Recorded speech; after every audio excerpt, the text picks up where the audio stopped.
I'd like to bring the meeting to order, please. Excuse me. I'd like to bring the meeting to order.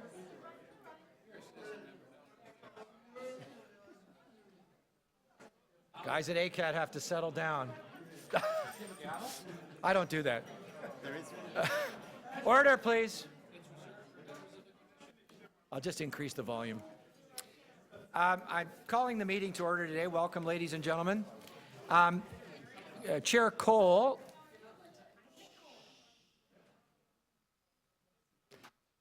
extends his apologies to all of you. I can't tell you where he is, but coincidentally, Minister Sohi, the Minister of Infrastructure in the new federal government, is in the building. I'm sure there's no connection. The second thing I'd like to do is declarations of conflict of interest. Seeing none, we'll move to approving the minutes of the previous meeting. Anybody going to do that for me? Adamson? All in favor? Done. We have one public presentation, in item 4 we have 3 presenters. And then I'd like to go through the agenda. Item 1 and 2 we'll be dealing with at the beginning of the meeting. Item 3 is a hold. Item 4 is a presentation. That's a hold. Anybody want to hold item 5?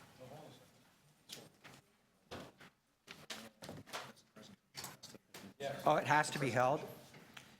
I'd like to hold item 6. Item 7, like to move the in-camera decision that was made. All in favor of that? Item 8, Councillor Cole has asked that I move deferral of that item to the next meeting. I'm suggesting that we include a portion of the discussion concerning that item to the in-camera agenda as well. So the larger Bombardier relationship is being discussed by the board. All in favor of that idea? Right. Oh, okay. So we have, but I want it clear that we could have an aspect of that conversation in camera. Item 9, anybody? Excuse, Mr. Chair, before you get any further, I was getting set. The fair policy is held for presentation? Yes. Okay, got it. Item 9? Okay. Item 10? Item 11? Move it. Adamson. City Council decision, standby premium pay for action. Okay. 13, the approvals of art concepts. You want to discuss that, or somebody want to approve it? Move it. Thank you. Okay. Pretend no decision was made. Item 14, the TTC APTA audit. We've discussed that a couple of times previously. Move that. The terms of reference for the Audit and Risk Management Committee. Move that. Sorry. Okay. Item 16, I can't help myself. I'm going to hold that. Item 17, proxy to vote TTC share is a highly contentious item every year. Councillor Carroll, in spite of how contentious it is moving it. Item 18, the Line 2 mainline initiative. Can we have a motion to approve the decision that was made in camera? Okay. Yes, Mr. Chair, just Councillor to expedite today's meeting, I'm just wondering, number 16, I'll tell you the motion that I was going to move, and it was really to defer it for a cycle or two to allow for a meeting of Commissioners Heisey, myself, the appropriate TTC staff, and appropriate staff from the Transportation Department of the city, and then come back here. So that we have it offline and have a more vigorous discussion than what the report. If you would add Councillor DeMeramaker to the list. And Councillor DeMeramaker, He isn't yes. here to object to being put on the committee. Yes, he would for sure. Thought we could do that. Yes. No, I support that deferral. So moved by Councillor Mahavich, seconded by me. Do we need to see it on the board, or does everybody understand it? Good? All in favor? Done. Thanks, Joe. So we've got 2 nice things to do this morning. The first one is the presentation of the 40 and 45-year-long service acknowledgments for 2015, which is a very happy thing to do. let's get. You can just stay with your microphone, that's fine. No, I can say it loud. It's nicer if you're there.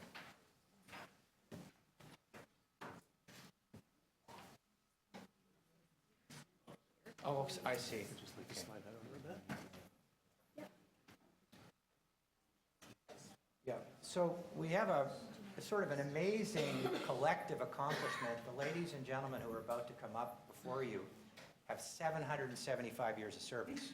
And I figure if we can keep them for another 5 years, we're going to hit the millennium. So I'm encouraging all of you to stay so I can give that statistic in 5 years' time. You'll still be here. I probably won't be.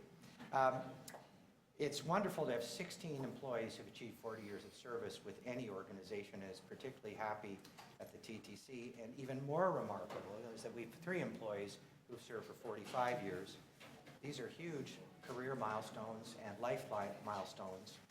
And I think we're all very pleased on the Commission board to have this opportunity to thank you for your service to our city and to the TTC. As I call each of your names, could you please come forward to receive your certificate and the board's thanks as an appreciation of your dedication to our wonderful agency. So the first one is Carmel Mercica. And I hope I said it right.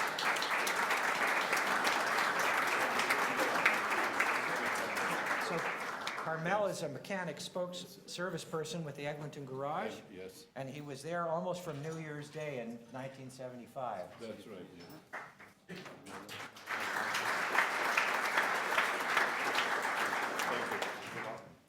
James Harrison, a bus operator with the Malvern Division.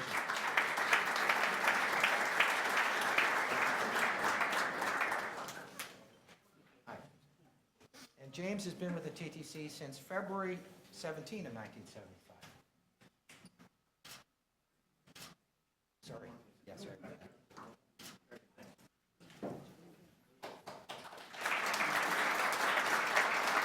James Daly, who's a station collector, been with the TTC since March 31, 1975.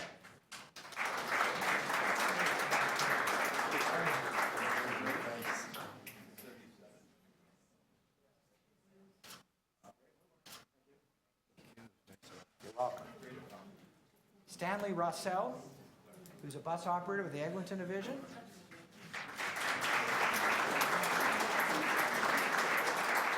That was a bus I took as a kid.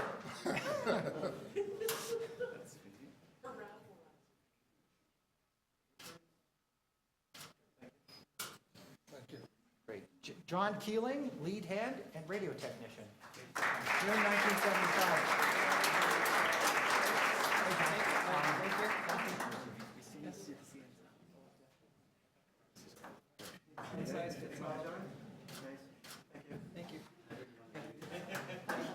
Now, this is a name I was looking forward to. Liberato Palesci. I got it? Assistant. Liberato has been an assistant foreperson with structure maintenance since June 9, 1975, and everything is still standing.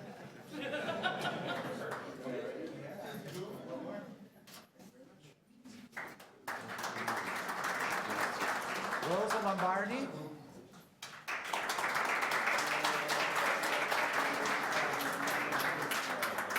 Rose is a uniforms and contract administrator for human resources, and she's been with us since June of 1975. Thank you.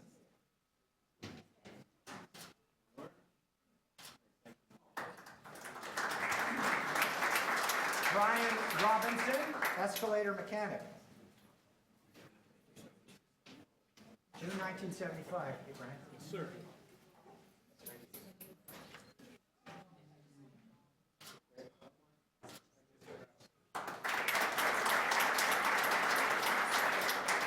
Nizar Visram, who is a coach technician at the Birchmount Garage. And he's been with us since June of 1975 as well.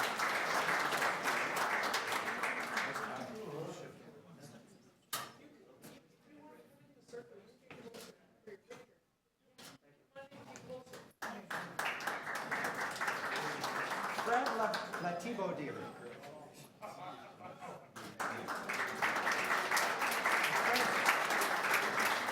Fred's a vehicle repair person at the Roncesvalles Car House since June 1975.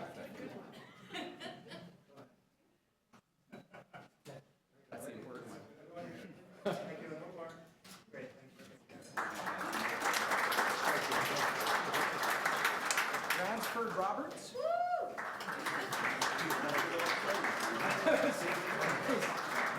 And he's a foreperson with rail vehicles at the Harvey shop, and he's been there since July of 1975.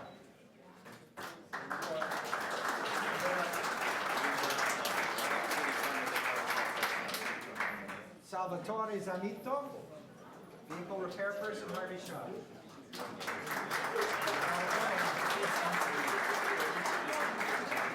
Salvatore's been with the TTC since August of 1975.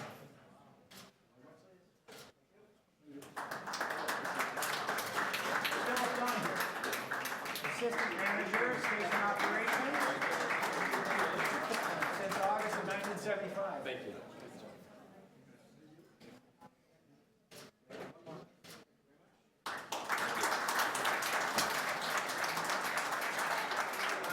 Amir Jiswa, streetcar operator with the Russell Division. It's a TTC since September of 1975.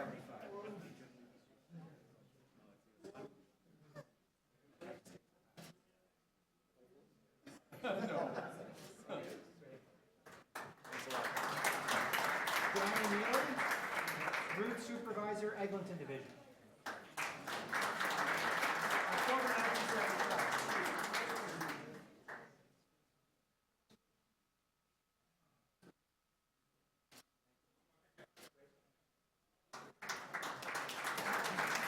Eric Paskovitz, Dix, pardon me, garage foreperson, Wilson Garage. December 1975.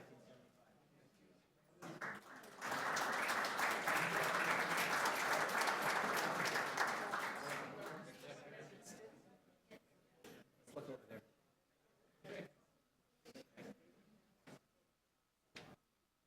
Vaslav Hulazu. No, sorry, I gotta do better than that. Vaslav Haluza.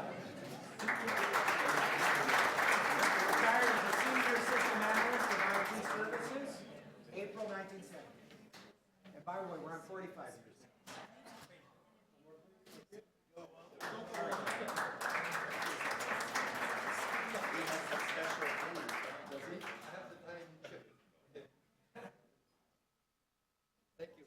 So our next 45-year service person is Anthony Simmerer, who is coach technician at Malvern Garage.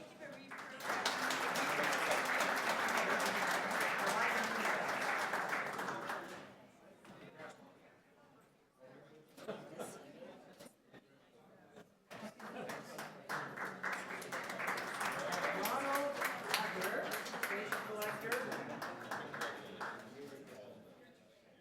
December 1970.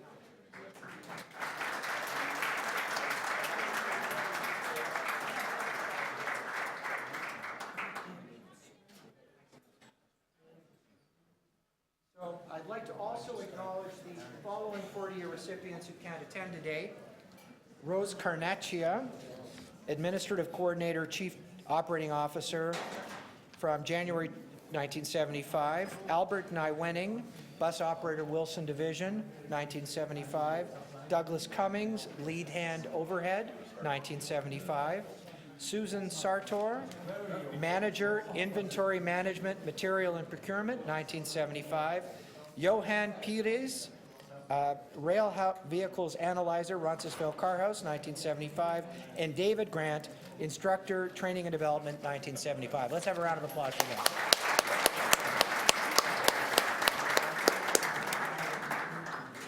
The next good news story is we're going to thank the members of the Advisory Committee on Accessible Transit who are retiring. We are giving the following awards out. So we'll start with an appreciation plaques and certificates for ACAT Pass awarded for the members of the Advisory Committee retiring on December 31, 2015. So the first recipient is Mr. Craig Nichol. Can we do over here?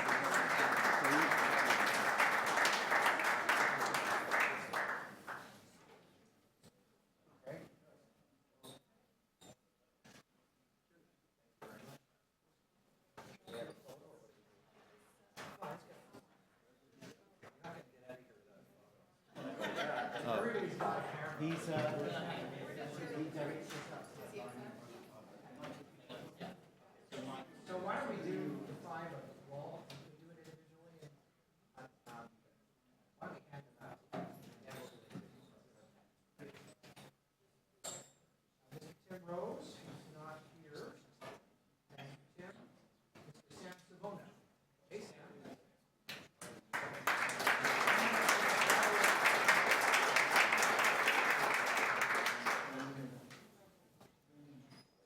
Ms. Judy Berger. Berger, I apologize.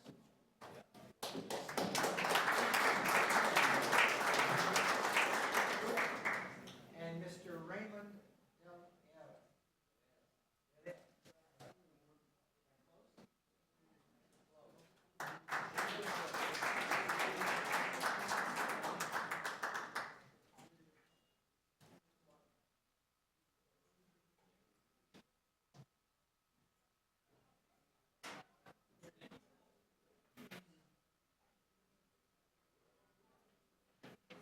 So I'd like to thank all the five of you for the service you've given the ACAT, but also the service you've given to the commission, because you've helped inform all of the decisions we make. I can't speak for every member of the board, but I expect they'll feel the same way that I do, that I've learned a lot from you. So thank you for my ongoing education. I also have the pleasure of acknowledging the candidates that have been recommended for the 2016 ACAT membership, and the three candidates who will become members of the 2016 ACAT pool. I hope you can do as good a job as people who are there now and are just left as you can. Mr. Raymond Valera, Ms. Louise Bark, Ms. Debbie Gillespie, and stick your hand up, don't be so shy. Ms. Angela Marley.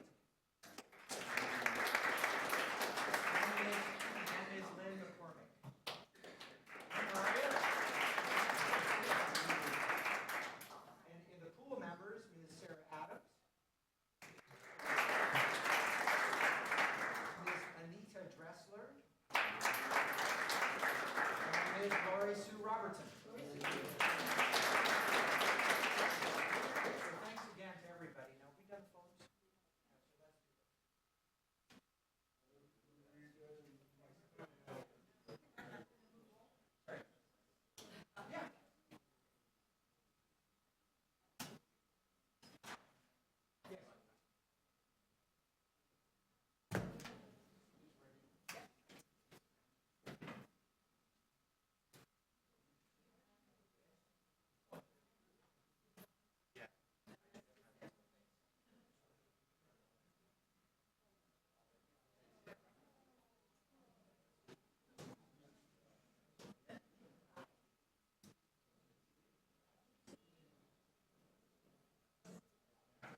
so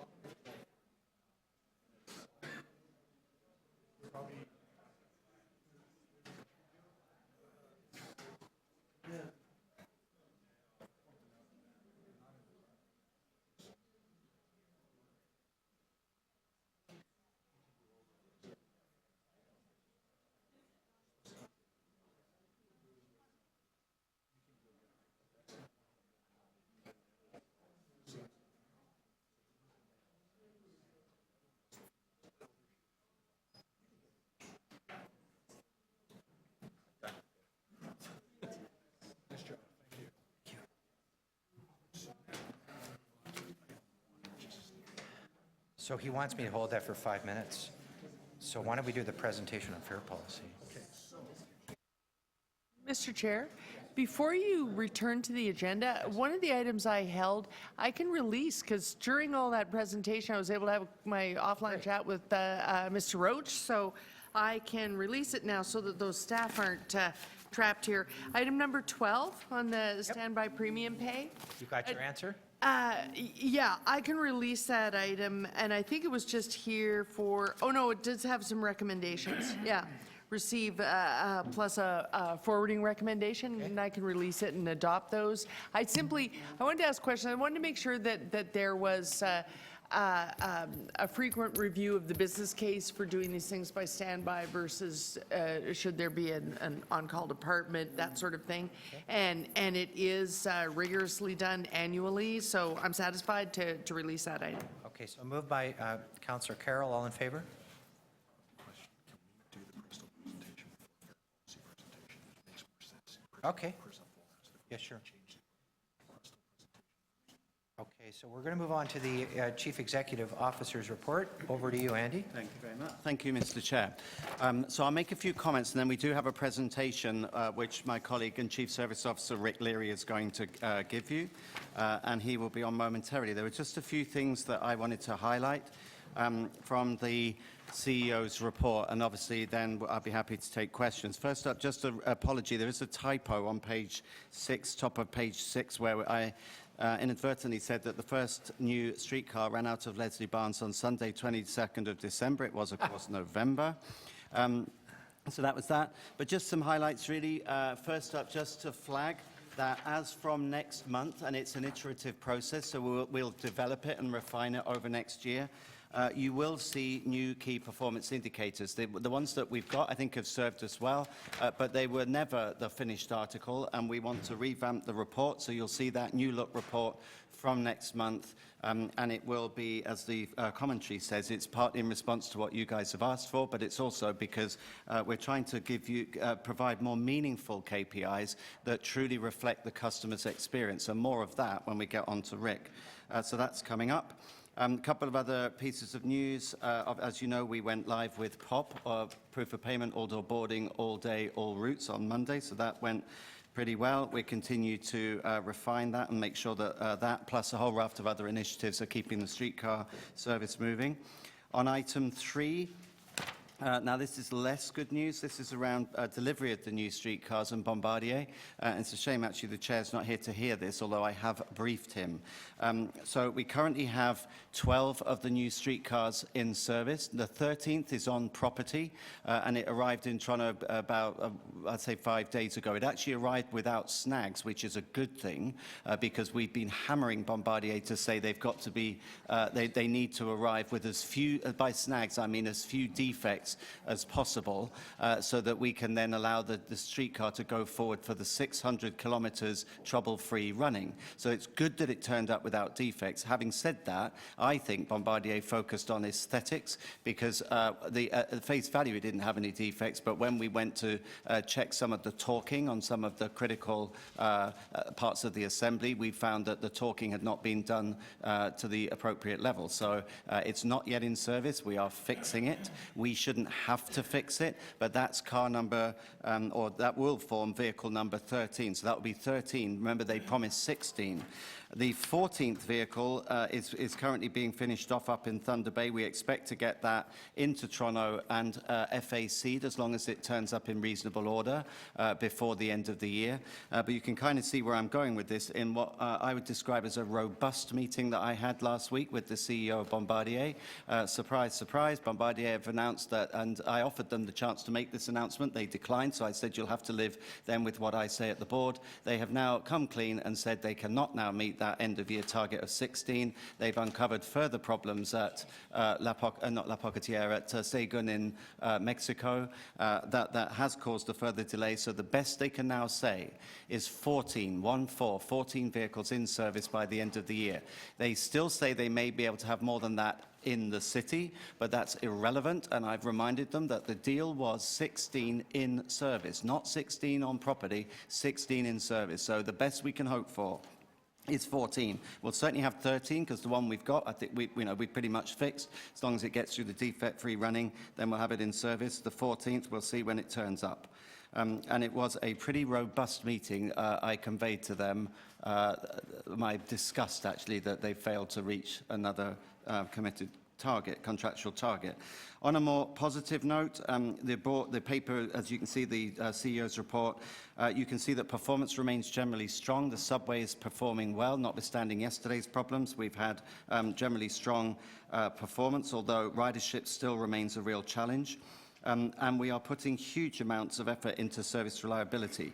So before I just make my final comment and introduce Rick, I would just like to publicly, Mr. Chair, if you don't mind me, I'd like to thank my entire team at the TTC, particularly the frontline staff out there, the operators, mechanics, etc., but also my management team for what I think has been a spectacularly successful 2015. We delivered that stellar Pan Am Games. We've made huge progress on projects, continued relentless focus on improving service, and we end the year on record customer satisfaction. So we must be doing something right.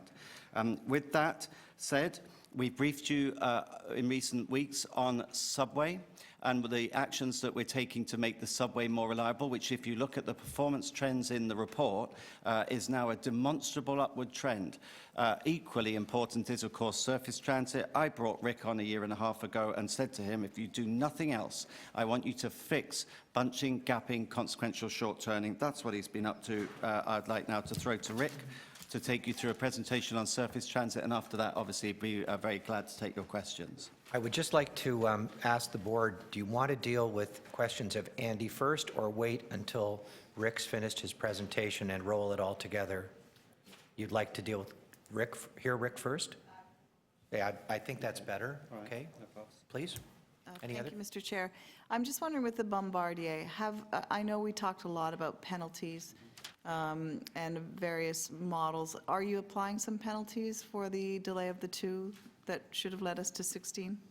Right, so it effectively gets lumped into the work that you had already asked us to do, which is where we are looking to apply the two elements of legal recourse. Number one, the imposition of liquidated damage, which we were already accumulating, and number two, we continue to calculate what we believe to be the ongoing cost to the TTC in keeping older vehicles going, in having to run buses, vice new streetcars where new streetcars should have been on property, and on management time. So that work is still progressing. Michael's leading on all of that. We are putting together that legal case. It will take a bit of time, but they know, they being Bombardier, that we're deadly serious about this.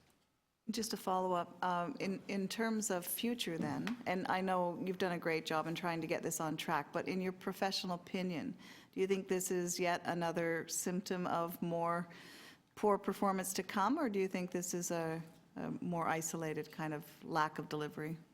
Well, I think what gets kind of like a broken record is every time I think they've turned the corner, then they discover a new problem. A concern that I raised with them was they made a lot of play of the additional QC, quality control, stations that they had implemented. So on paper sounded great that they're not going to allow a streetcar to move from one workstation to the next without full quality control such that when it reaches the end of the line it should be perfect. They still do not seem to have got that right, and the fact that we uncovered, and it shouldn't be for TTC staff to have to do this, we uncovered these basic issues with torquing, as in T-O-R-Q-U, not T-A-L-K, torquing, I think you would say, as opposed to talking. Torquing, it's all the same to us, right?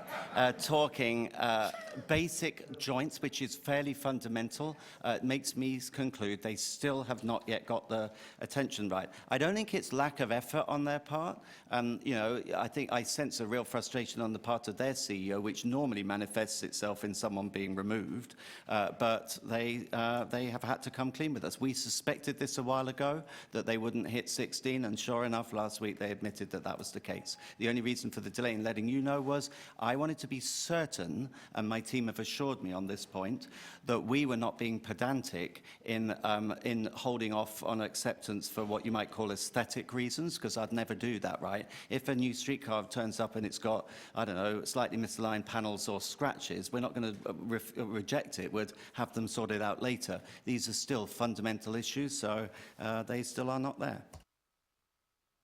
And just following on the same line, in previous meetings, you've said once the streetcars are on the ground and that their performance has been excellent, is that continue to be the case, that once they're here and on our streets, they're a great product? Very much so. I think I've used the stat before, but I'll just repeat it. We were aiming for, the existing ALRVs and CLRVs to around 30,000 kilometers mean distance between defect. We were aiming for 75, which it would itself have been pretty good in terms of the industry. The existing ones, all right, not a very big fleet right now, but as the existing fleet, 12 vehicles, sorry, around 150,000. So when they get it right, and it's actually partly because of our people at Harvey's shop, right, our technicians, when they get it right, they are spectacularly good vehicles. They have been incredibly reliable. They work well in the winter. The ramp, which we thought would be the point of weakness, has actually worked really well. The customers love them. They're air conditioned. They're accessible. We just want more of them. So when they get it right, it's a bit like the rockets. Initially, we had a lot of problems with doors on the rockets, but we worked with Bombardier, which, you know, we'll do the same again with streetcars. The rockets now have industry-leading reliability. So it can be done, but we shouldn't be in this position of having to hold their hands. And quickly, Leslie Barnes is now fully what's the state of that facility in terms of its operation? The Leslie Barnes, it's partially occupied. Our contractor, Pomelo, is still finishing off various sections of the car house, but we are now regularly operating new streetcar service out of the Leslie Barnes from the storage tracks, but also from the key parts of the car house, and operating up Leslie Street and then round typically along Queen and then onto Spadina. We're also in the process of storing the building, so we're fitting it out with all the various parts, et cetera, that it needs. It will be complete. We're aiming for completion, absolute completion, by the end of spring of next year, including all of the outstanding what would you call it, the streetscaping, which we can't do in the winter because everything would just die. So everything will be completely finished by spring. Havoc? Yes, just on that line of the LRVs coming in, does Bombardier, in your meeting with the president, does he recognize liability or responsibility? Are they taking responsibility? They recognize that they are woefully late. They say that some elements of the late running of the program are not down to them, and we'll discuss that with them in a sort of legal forum. What is not at issue, they acknowledge that the build quality is nowhere near where it should be. They're not arguing on that. There's a couple of things that they argue added to the lateness of the overall program, but they fully accept that they have let us down and that they have not got their build quality right. So now it's just about the bill and what the value of that is, and our legal beagles will figure that piece out. Absolutely, yeah. The 13th, 14th of vehicles, will that then finish the Spadina line needs? So yes, we can finish Spadina. I mean, we've kind of spread them out a bit right now. So we've got some on Spadina, some on Harbourfront. We'll take a view on whether it's best to still split them between the lines or to make Spadina fully converted, that's the word I'm looking for. What I'm keen to do is get them onto Spadina and then start operating the pantographs, because they're fitted with pantographs, and there's no reason why they can't operate with that and have a fully end-state operation on Spadina. So that's That would be a good goal for Yeah. us. My last question, and it is becoming a bit of an issue for me, when I look at the first thing, customer journeys, customer trips, and I noticed that we're over almost 1.2 million shy of expectations. Now, I've been thinking that through. If is one of our key performance indicators modal share? Not at present, no, it isn't. Okay. Do you think that when you come back, is that something that is frankly even doable? My thinking being that if the economy is going up, but our ridership is going down, that's really bad news for us as TTC. If mobility is increasing, but our modal share is not increasing, that's not our official plan as a city, and we need to figure that part out. So I would think that if this is a sign of frankly a weak Toronto economy, that well, aside from the fact that we don't want a weak Toronto economy, then this would be, frankly, what is driving these lower numbers. But we really need to get behind what these why we are not meeting our targets around ridership. I think, and how that relates to other pieces, other key performance indicators. Sure. So we'll reflect on your suggestion around modal share. I mean, I think we have a reasonable understanding of the reasons, and that's been listed within this document before. I mean, in terms of the effect of subway closures, the effect of the fact that we're pretty much at capacity on a number of routes. The 504 King would be an example in the peak periods. Other elements, we lost a lot of ridership at the beginning of the year with the very harsh January and February that we had. So there are a number of factors, but clearly, we share your concern. Short of going out and press ganging people to get on, it's hard to, it's actually hard to influence, other than to keep focusing on making the service reliable and pleasant, and a quick, convenient, safe, pleasant way to travel is the best way we can attract people onto the TTC. The fact that we'll also be rolling out this new service will help as well. Sorry. Yes, these are October, November statistics, and they've been consistent certainly for the last 4 or 5 months, so past January, February. So I think it begs the question, is there something structural here? Is there something, is it because we simply don't have enough buses out there? Is that what's driving this?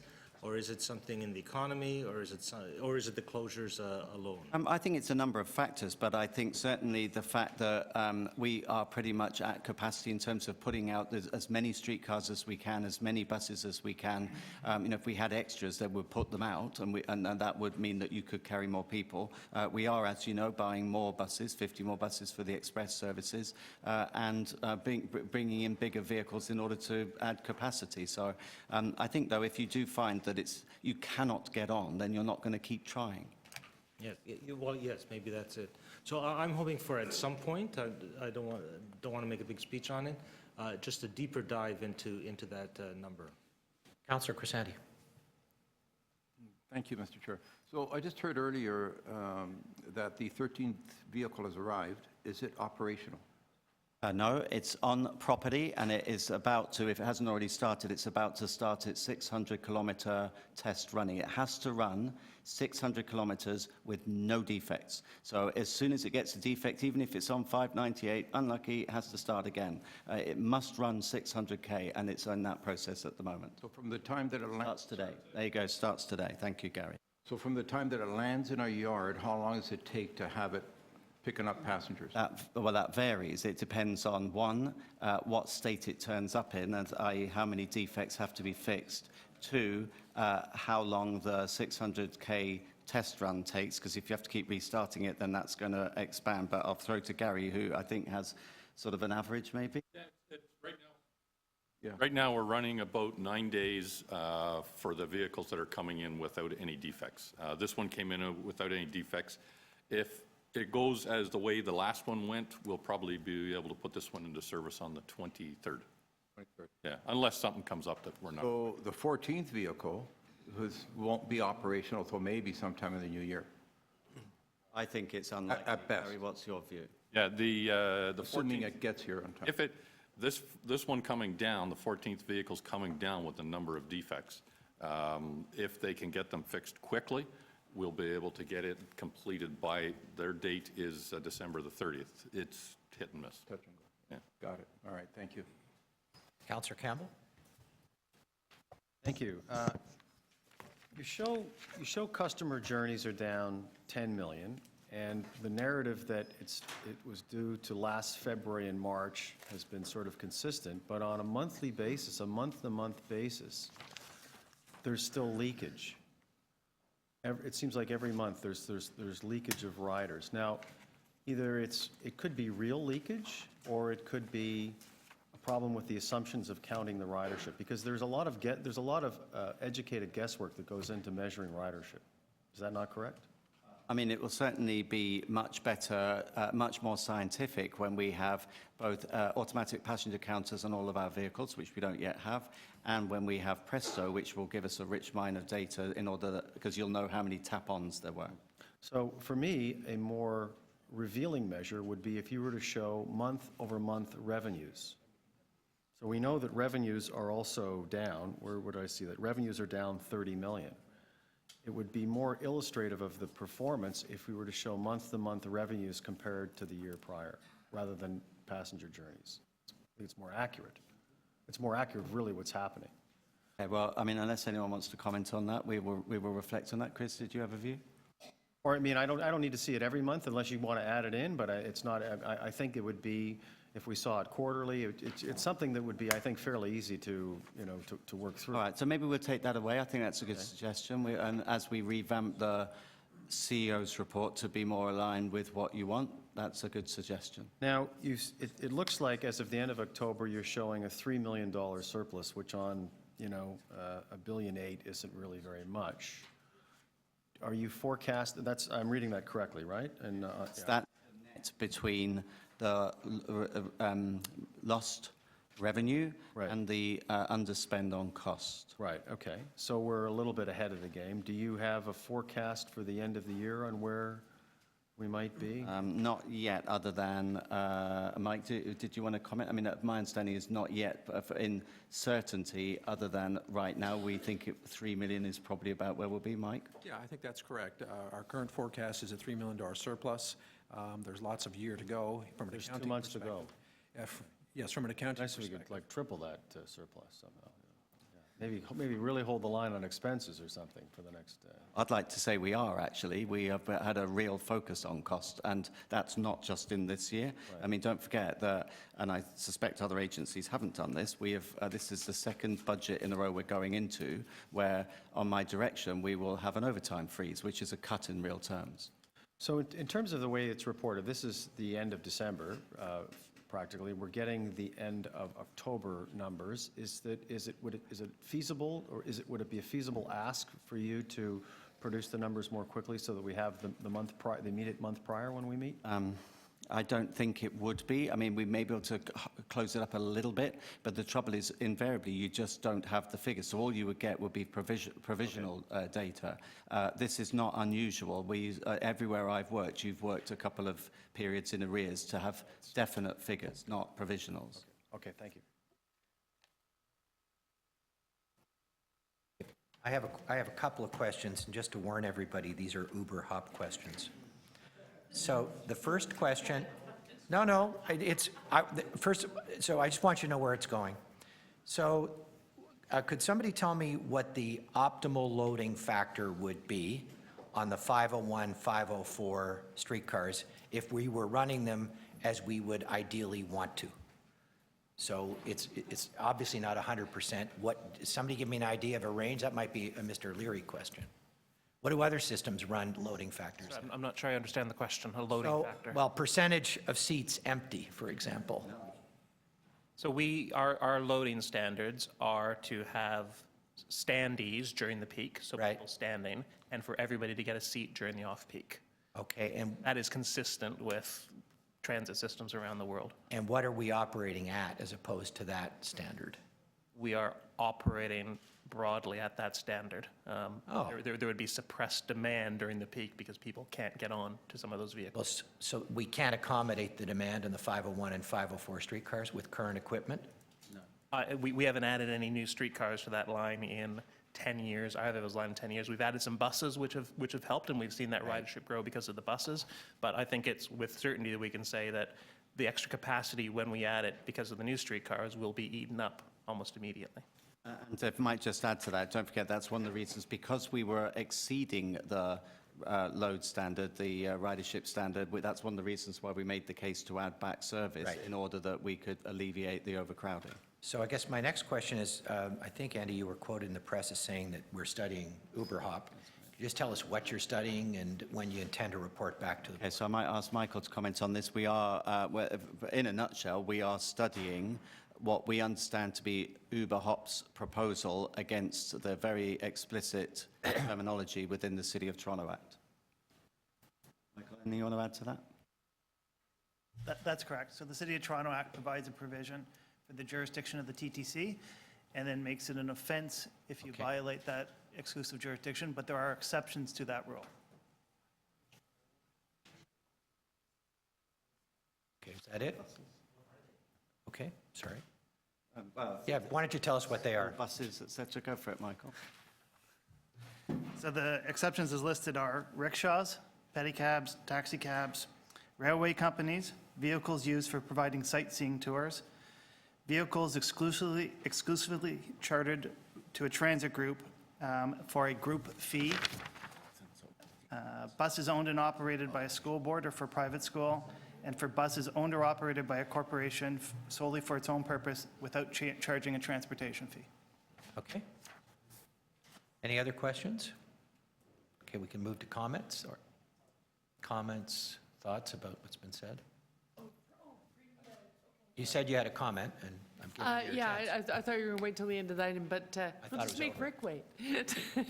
No, I just wanted to comment on Commissioner, I should say, Mihevic's request that we make mode share a KPI. Okay. And I don't know how complicated it would be to do that and do it accurately, but I just wanted to say that decide measuring it against whether or not it's an economic rise and fall or a problem within our system and ridership quality.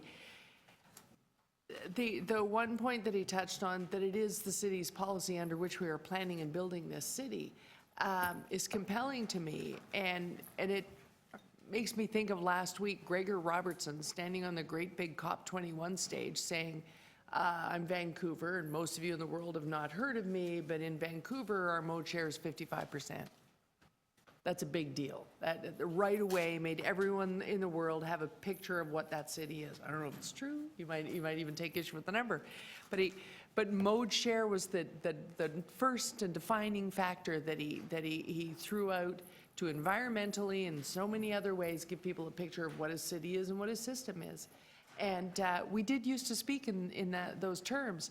And certainly, for every councillor who has to, along a transit avenue, explain to a community why they have to absorb density and the vertical city, to be able to say, because it is our goal to increase our mode share and make this a transit-oriented city, because that is the only way we can develop within the Greenbelt, means we've got to back it up by giving them an updated picture of that, to prove that it is working and that it is in fact a stated goal.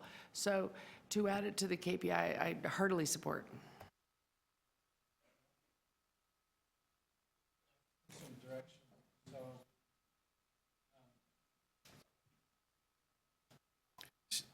So in his report, Mr. Byford suggested that they're looking at the arrangements with regard to what Uber Hop, yes? I don't think I made reference to it in my report, but we are. You are. Well, orally you did, not in your written. No, sure, absolutely. Yes. So I can give notice of this and bring it forward to the next meeting, or we could do it now. But I wanted to move a motion that staff be requested to report on the benefits of microtransit to the TTC and the users of public transit. So we've got to deal with it at some point in time. Is that not? Apparently it's out of order because this is an information item, so if you want to bring a motion, I think there's a lot of issues around Uber Hop, the microtransit, and perhaps even the Liberty Village Bus Co-op that was floated around, that we could roll that all. Maybe within that context, maybe if I can just, I know this is a little bit out of order, is that, you're looking into it, are you going to bring a report for it at the next meeting? Or when it's ready. I mean, we've been asked to look at the legalities of what Uber Hop announced on Monday or whenever it was. That could be an in-camera report, might it? I'll take your steer. Yeah. I'll take your direction.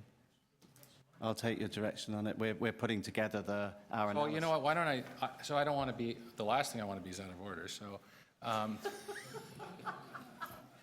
Do you want to use the word benefit is the question? I'll just sort of, you know, I've made my statement here. I'm going to bring it forward to the next meeting. Okay. Seeing that's for information only, our biases will become clear, but I think there might be some benefits, but I think there might be some threats with Uber Hop. Some massive threats that certainly, those, you know, if you do some scenario playing out of this on a system-wide basis, it could be a big problem. I would think that frankly, now's the time to figure it out. I would be expecting a report next month on it, and if it can't be made available, make it available. You got to make it available. We have to figure this piece out sooner rather than later before it gets so big that you don't control it, if you need to control it. So that's my plea without moving a motion. So I do think that that's a reasonable point, that maybe we need to have a parameter for the information that we want that responds to perhaps board issues. We've heard some expressed, another one expressed. I think they're both legitimate. So, Andy, you don't need a formal motion to get the sense of where. No, I hear you. It'll be done. I think the board's interested in the pros and cons of it as an adjunct service or a substitute service. Or a threatening service. Well, that's cons. Yeah.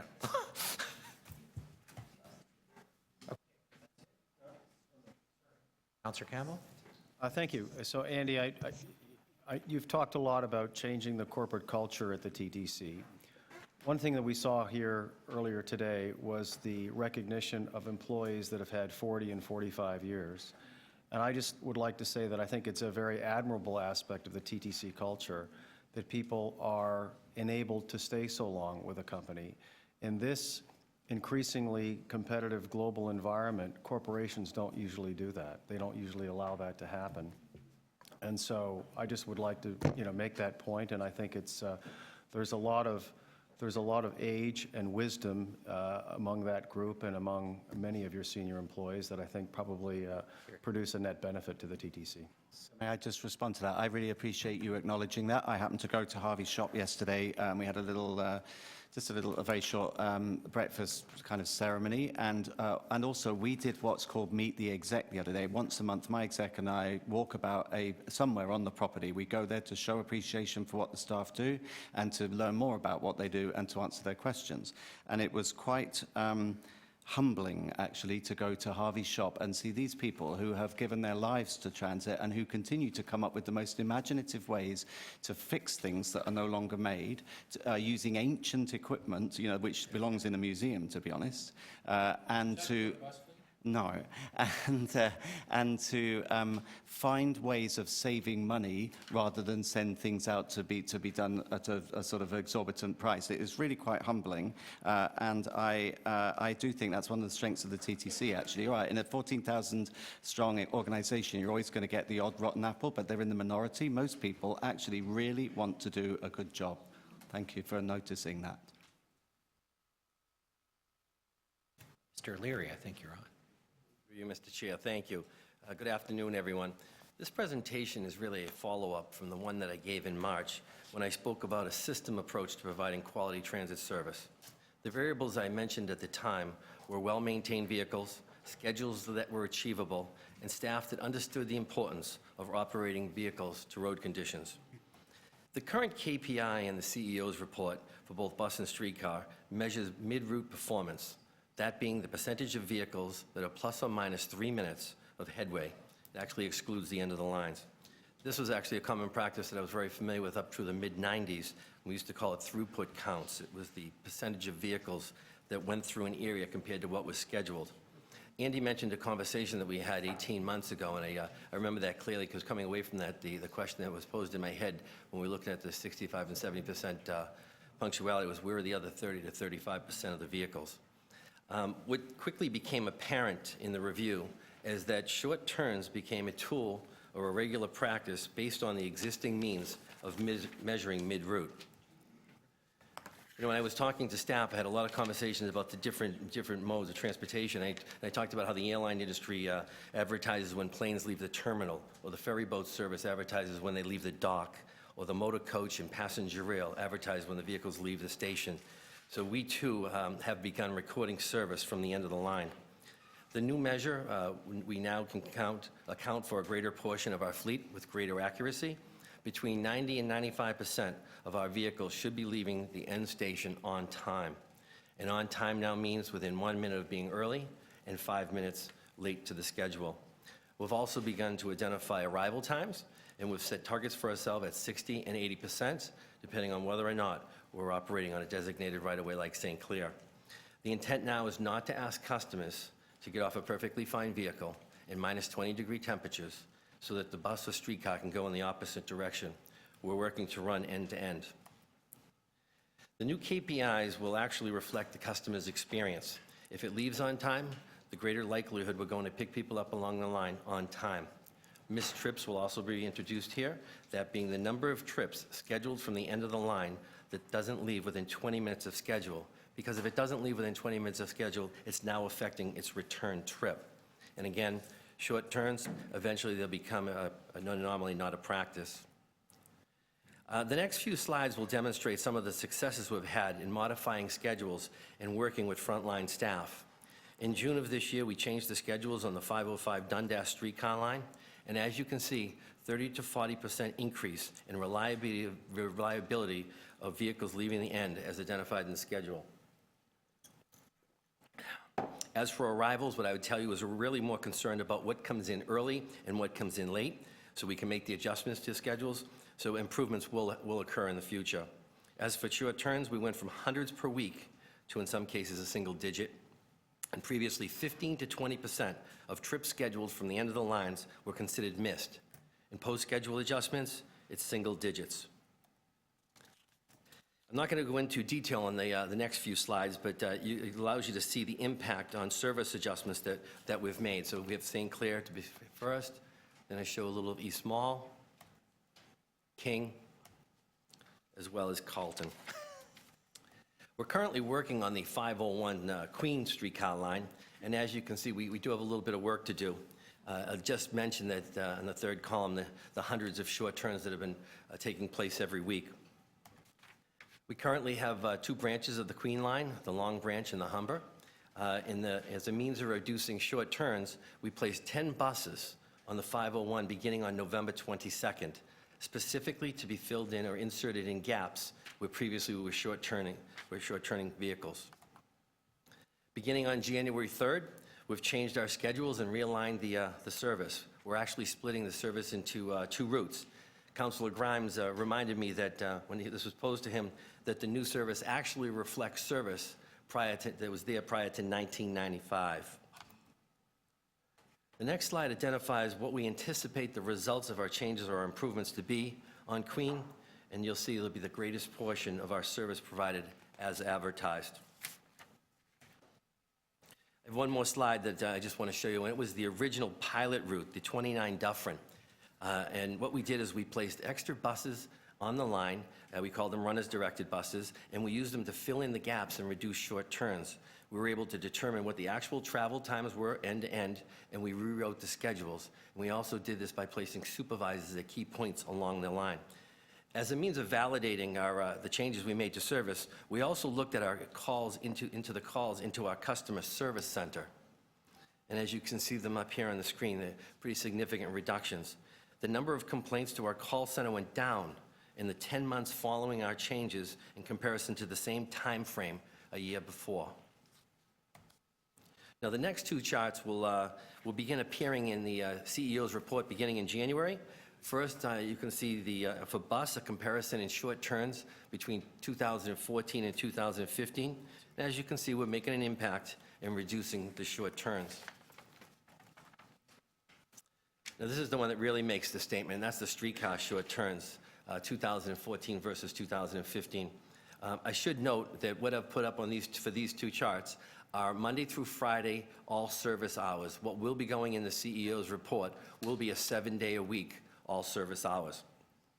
Now what I'm going to try to do is try to explain to you what is the impact on the customer with the reduction in short turns. We believe that going into 2016 will remain well under the 500 short turns that you see there on a week. What does that mean? That very likely we'll have 3,000 fewer short turns in a week compared to last January and February, which means 200,000 customers will no longer be negatively impacted by being asked to get off a streetcar and wait for the next one. Now, if those 200,000 customers were waiting 5 minutes for the next streetcar, and that's assuming they get on the next streetcar, that amounts to 1 million minutes or greater than 16,000 hours of non-productive time. You know, and although we recognize that we're saving customers time by reducing the short turns, we also acknowledge that due to growth and congestion in the city, that we've had to add travel time to our schedules. And in many cases, it's up to 20 to 30% more travel time. This slide identifies routes that we've worked on to date and what we plan to work on into 2016. These routes were selected because they have high ridership, high short turns, and high complaints. Now, what we've done is we've also overlapped them on the map of the city fire, so 2014, 2015, and what we plan on doing in 2016. We continue to improve our service on the street, but we also continue to work on our partnerships with other city departments. Transportation Services has updated their control center, and we're actually preparing to prepare for our new bus and streetcar control center as well.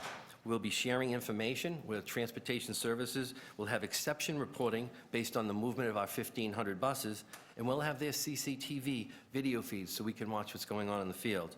We're also integrating our CAD AVL system, which will be coming to you in upcoming months, with their TPS,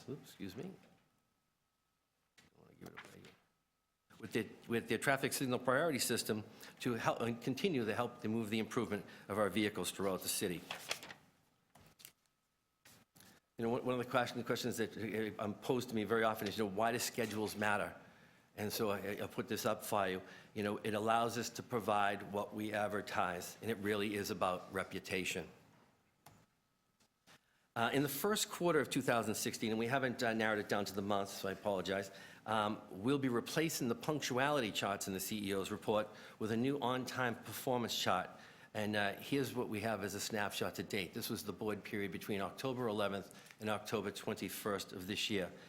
But I do think it's important to tell you that when I was first introduced to some of the new technology and the means of measuring that we have here at the Massachusetts Bay Transportation Authority, I was a little surprised. I'll say I was actually very surprised and somewhat shocked at what I found.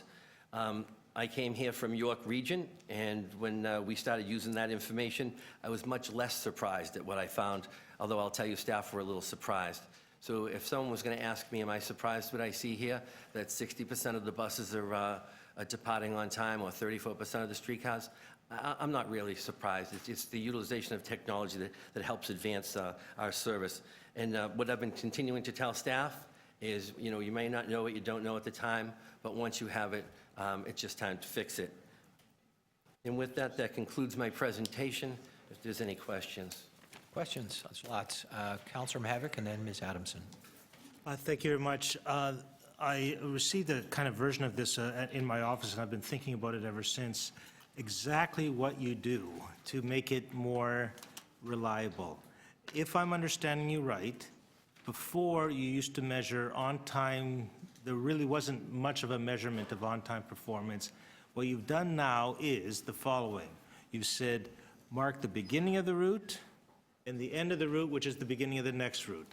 If those 2 points are on time, then you have a better shot at the whole route being better managed and the bunching doesn't occur. Is that your basic thesis on how you do this? That's correct. It's not about adding service? So service in case before is, let's say, 20 streetcars on St. Clair. The case after is also 20 streetcars on St. Clair, but it's just that difference in methodology. Correct. And many times what we've been doing, so through you, Mr. Chair, many times what we've been doing is just adding a few minutes to the trip times. If we committed to a 10-minute headway, we're going to a 12-minute headway. And other times when the capacity is needed, they've actually placed another vehicle into the schedule. Okay, so you place another vehicle into the schedule as well, and then you also have a longer trip time. Correct. So, okay. The biggest question for me in this whole area, and I think we have it on our subways, is why is it not possible to use GPS with some kind of signal to the driver saying red slow down, green speed it up, so that you have a map, so that somebody at some place has a map and sees the whole thing, how it's moving, sees the bunching, and well, you could do this actually just with technology itself without any human monitoring.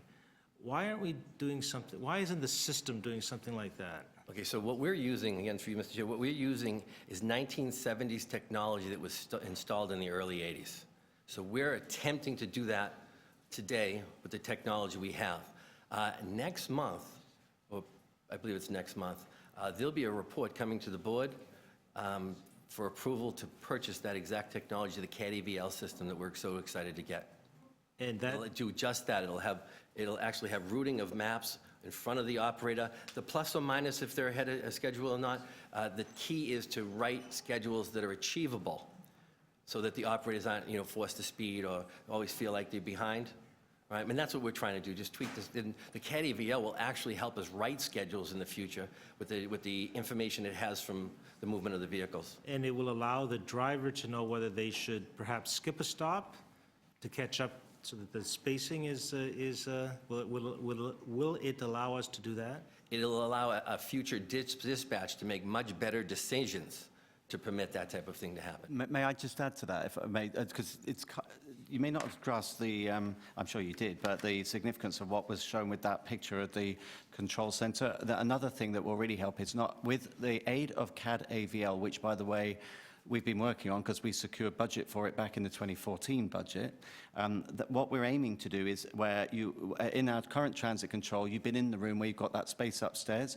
We will migrate to effectively an integrated transit control center, which will have subway downstairs, bus upstairs. So for the first time, rather than have this disparate arrangement whereby 7 CIS panels are looking at a number of routes, but no one's really got the big picture, there will be one centrally coordinated bus or surface control center dealing with buses and streetcars with a hotline to subway, which means that you will be much better able to spot where routes or the network, for that matter, are getting into trouble. But it will be on the backbone of CAD AVL. We currently use a text-based system, which is ridiculous. That dates back to the mid-70s. Okay, so will that system be human-controlled or computer-generated so that the driver knows whether to speed up or slow down? Well, Rick, you had it in York. What's the actual driver interface? What's it look like? It is a plus or minus on the control, and you can have it red-green as well. The intention is never to make a driver feel like they have to hurry up, though. We don't want them speeding, and that's what we're trying to focus on. When I talked about driving to road conditions, right, it's allowing us to write schedules that permit them to drive to road conditions. My last question on that is, how are you managing call it the human factor? The boys meeting at the end of the line to have a coffee together. One guy just wants to kind of rag the puck, so he catches up to the next guy because he knows that, or the next vehicle, they are going to take the brunt, and if you're close behind them, then you're not going to take the brunt. I know, I've heard tell those games are played, and I'm wondering how you manage that. Absolutely. We've actually had a discussion with the senior levels of the union on that, because now with the technology, the way we've designed it, we know that 65% of our vehicles arrive early, and early meaning almost 10 minutes early. So we've told them, as much as we're going to revise the schedules, adding time where necessary, it also means reducing that time, and they've promised me they're going to pass that message on to the rank and file. As long as we're working together, making the adjustments, those are the areas where we save money. It's not always about spending. A deliberate policy, some controversial for some, of putting back proper route supervisors. So, it's one of the reasons we've had this sort of big discussion with the budget in previous years, and people say, why do you need all these supervisors? Because I think there's no substitute for having someone out there who knows what they're doing, who actively manages the service. And that's not just on the route, it's also at terminals to stop that kind of thing going on. Okay, thank you. So I have the pleasure of riding on the 501, and I'm just curious as to the projected changes. Is that to be completed by the end of next year, or when are you thinking? And I'm also wondering if you've factored in this whole problem along Queen Street of snow removal as we get into the winter months, which I'm sure will be a complicating factor. I also want to understand your route a little bit better. Yes, well, we know that on the Long Branch, that many times the headways are rather high. Right, I'm talking up to 45 minutes between vehicles. And so working with the number of vehicles that we have going into the new year, all right, with service planning, the decision was made, we can provide the 10-minute guaranteed all-day service if we split the line like it was in pre-1995. And what we're telling people is we're just doing that on the interim basis. We're not sure how long it's going to be for. But what it does do is it allows the transfer point at Humber to always have an empty vehicle that you'll be changing off into if you want to go and either east or west. Okay, now the timing points, you may wait up to 3 minutes at some points, but that's the reason behind it. And just in terms of your prioritization, obviously, some others have had some greater success sooner in terms of what you've done. But when you look at your list at the back, that is not in any particular order. You're tackling all of these. Yes. Okay. That's it for now. Thanks. Mr. Byers. So thank you for your report, Rick. Great as usual.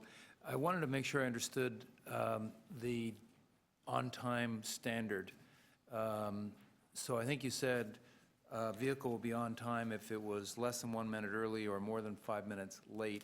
My first reaction to that was, frankly, it was a big number. If our headways are 10 minutes, 5 minutes. So is 5 minutes industry standard, or are you going to look at that over time and maybe tighten it up to something like, 3 or 2 or something like that?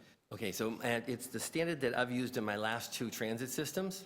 If a bus leaves 30 seconds late, is it really early?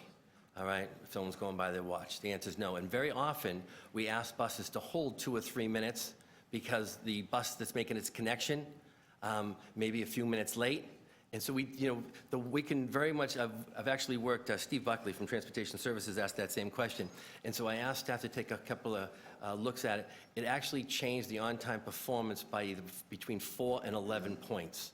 So I said, this is a good start, and you can see in many of the cases, we're only getting up to, in the 80s, up to 90%. Once we get up to a level, then we'll be able to tweak it even farther. CAT AVL is what gives us that added benefit. Once you hit the 90% on-time performance, you fall into the 93, 94 on a regular basis. It just happens. Any other questions? I have one. I looked at page 11.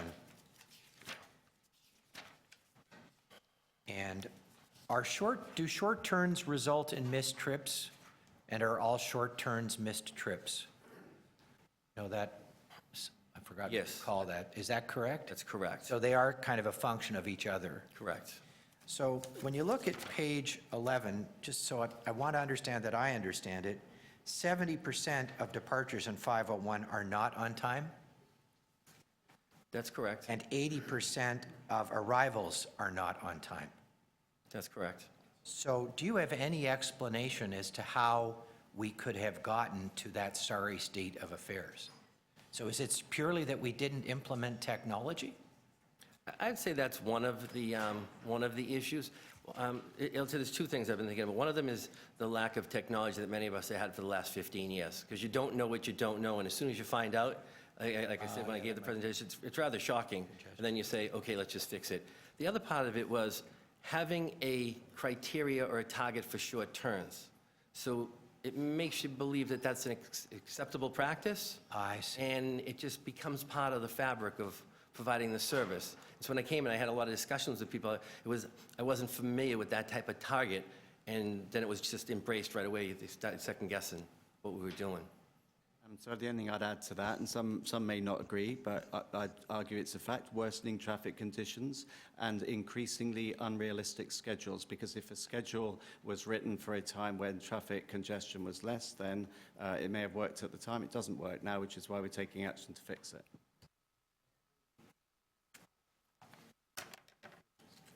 Thank you very much. Oop. Am I still here? Oh, wait.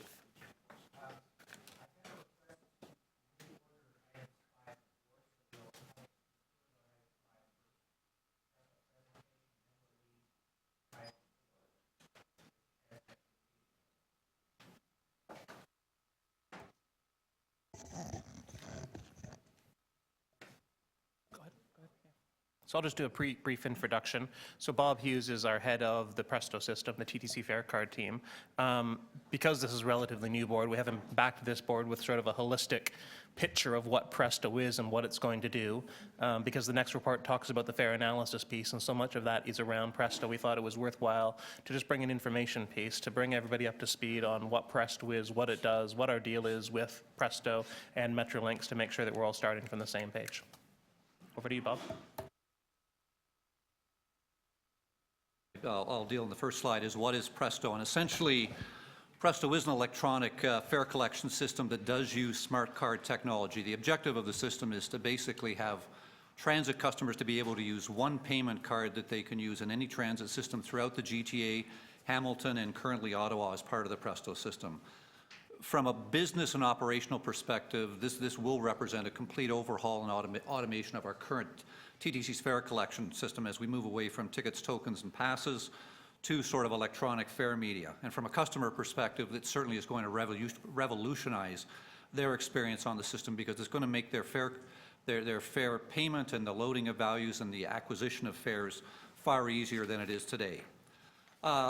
In a nutshell, how does Presto work? Well, basically, the fundamental of this is the Presto card and the back office system. And so the back office system will store the funds in a secure account that is linked to a particular card. Each card is uniquely numbered, and so there is a link between the back office and the account for that particular card. When a customer simply taps the card on a fare payment device, the system will validate that the card is valid. It will do this through an embedded chip that is embedded in the card. The system will calculate the fare that should be deducted, whether it's an adult fare, a senior student, or some other type of special rate, and it will deduct that from the customer's balance. There also are a number of convenient ways that customers can load value onto their card, and they can also load passes. Now, I'll talk about those in a couple of slides. And another feature that is unique to this system that we don't have right now is that if a customer chooses to register their Presto card, they do get some benefits. One of the key ones here is the ability to, it's basically fund protection in the sense if they had a lost card or a stolen card, they could phone in and put a hold on that system. So what is the relationship that we have right now with Presto and Metrolinx? And one thing I should note here is that Presto is an operating division within the Metrolinx. So the TTC does have a signed agreement with Metrolinx related to the operation and implementation of the Presto system at the TTC. And the framework that we have for that is something that we've termed a managed services business model. And basically what that requires Presto to do is to design, procure, build, install, operate, service, and maintain Presto. Because fundamentally, the system and the equipment will be owned by Metrolinx. They're responsible for the capital investment necessary to acquire, to do the civil works necessary to implement it, to do the purchase and installation of the equipment. They are also responsible for some of the key operating aspects of it, which is the running of the back office, all the issues related to the maintenance of the system and of the devices, and providing things such as customer service through their call center and website. The only exception to that are the fare gates, which we'll get to a little bit later, which the TTC will own and maintain. So basically, Presto is responsible for all that. In return, the TTC will pay Metrolinx a fixed fee of our fare revenues that are processed through the system, which has been established at 5.25%. And what's key about that is in the second last bullet there, is that when we do get to full implementation, the expectation is that the overall cost of fare collection, which typically run about 7 to 8% of revenues right now, should be in that same ballpark. The fact of the matter then is at that stage is that we will have a totally modern and electronic fare collection system. We are very early on in the implementation of Presto at the TTC. We're just about 2.5% of our ridership is on Presto, but as you'll see, that will go up exponentially over the next 18 months. So simply put, the concept of operations for Presto, and this is very, very much at a high level, is that ultimately this electronic fare collection system will replace all tickets, tokens, passes, and paper transfers because the electronic equivalent of those can be stored in the system and on the Presto card. There will be people that do not have a Presto card, visitors to the city, some people that for some reason arrive at a transit station or vehicle without it. Cash will still be accepted at machines on the subways and streetcars, and there will still be fare boxes on our buses. One of the unique features, if we look forward a little bit further down the road about the Presto card, is we have built into our business requirements the possible inclusion of other city services that could be used on this card. So if you can imagine things like one of the ideas that's been floated out is can we include the ferry services as part of a payment group that could be, the Presto card could be used for. One of the areas of interest, obviously, to policymakers will be fare policies and products. And our business requirements right now, we have an agreement with Presto that they will support our existing fare policies and products through the system, but they will also build the flexibility in the system to allow us to implement new ones. And some of the ideas there are something instead of a calendar-based pass, probably a 30-day rolling pass where something could go from the 10th of one month to the 10th of another. And we also build in things that could support down the road if policymakers decide to go in that direction, such as peak off-peak fares. Sorry, I wasn't supposed to go all the way to the end on that one. Give me 1 second here. Did you intend to end then, or was that just a water break? That was just, yeah, that was a water break, yes. So from a customer perspective, what's the customer need to do with Presto? And there's basically three things that they do. They first of all buy the card, load value onto the card or a fare product, and then they pay the fare with the card. And I'm just going to take one slide on each of these to show you the simplicity of this. And basically, when it comes to buying a Presto card, there will be multiple channels available to customers. I mean, you can acquire a card through the Presto website or call center. All service providers within the GTA do have customer service centers where you can purchase this. Right now, you can purchase Presto cards at our MDP office at Yonge and Davisville. There will be self-service devices in the subway stations, and I'll explain what those are in just a couple of slides. Presto has undertaken a pilot at 5 selected gateway newsstands right now to sell Presto cards to see how successful that is and popular with customers. And ultimately, we are working with Presto to implement a sort of a comprehensive third-party retail network and expect that to be developed and in place over the next 18 months.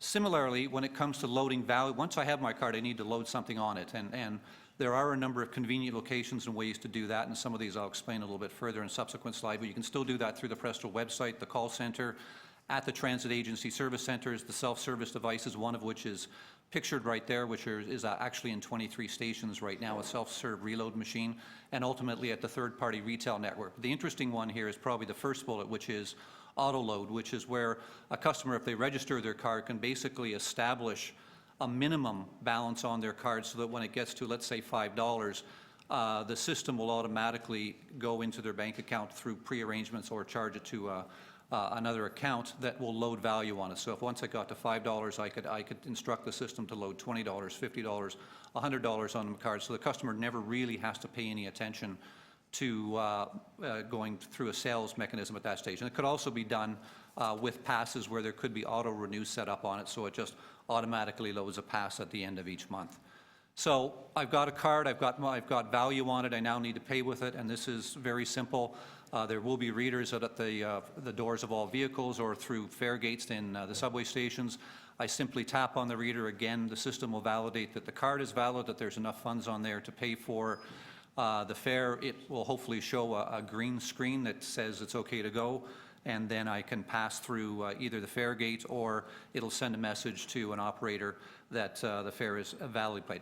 One thing that's important to recognize here is that paper transfers will no longer be required because electronic transfers will be written on the card, and when somebody goes to tap on subsequent modes or subsequent vehicles, as long as it's consistent with TTC's transfers rules, the customer will not have to pay a second fare. So that's a very high-level overview of the system and what Presto can mean for us.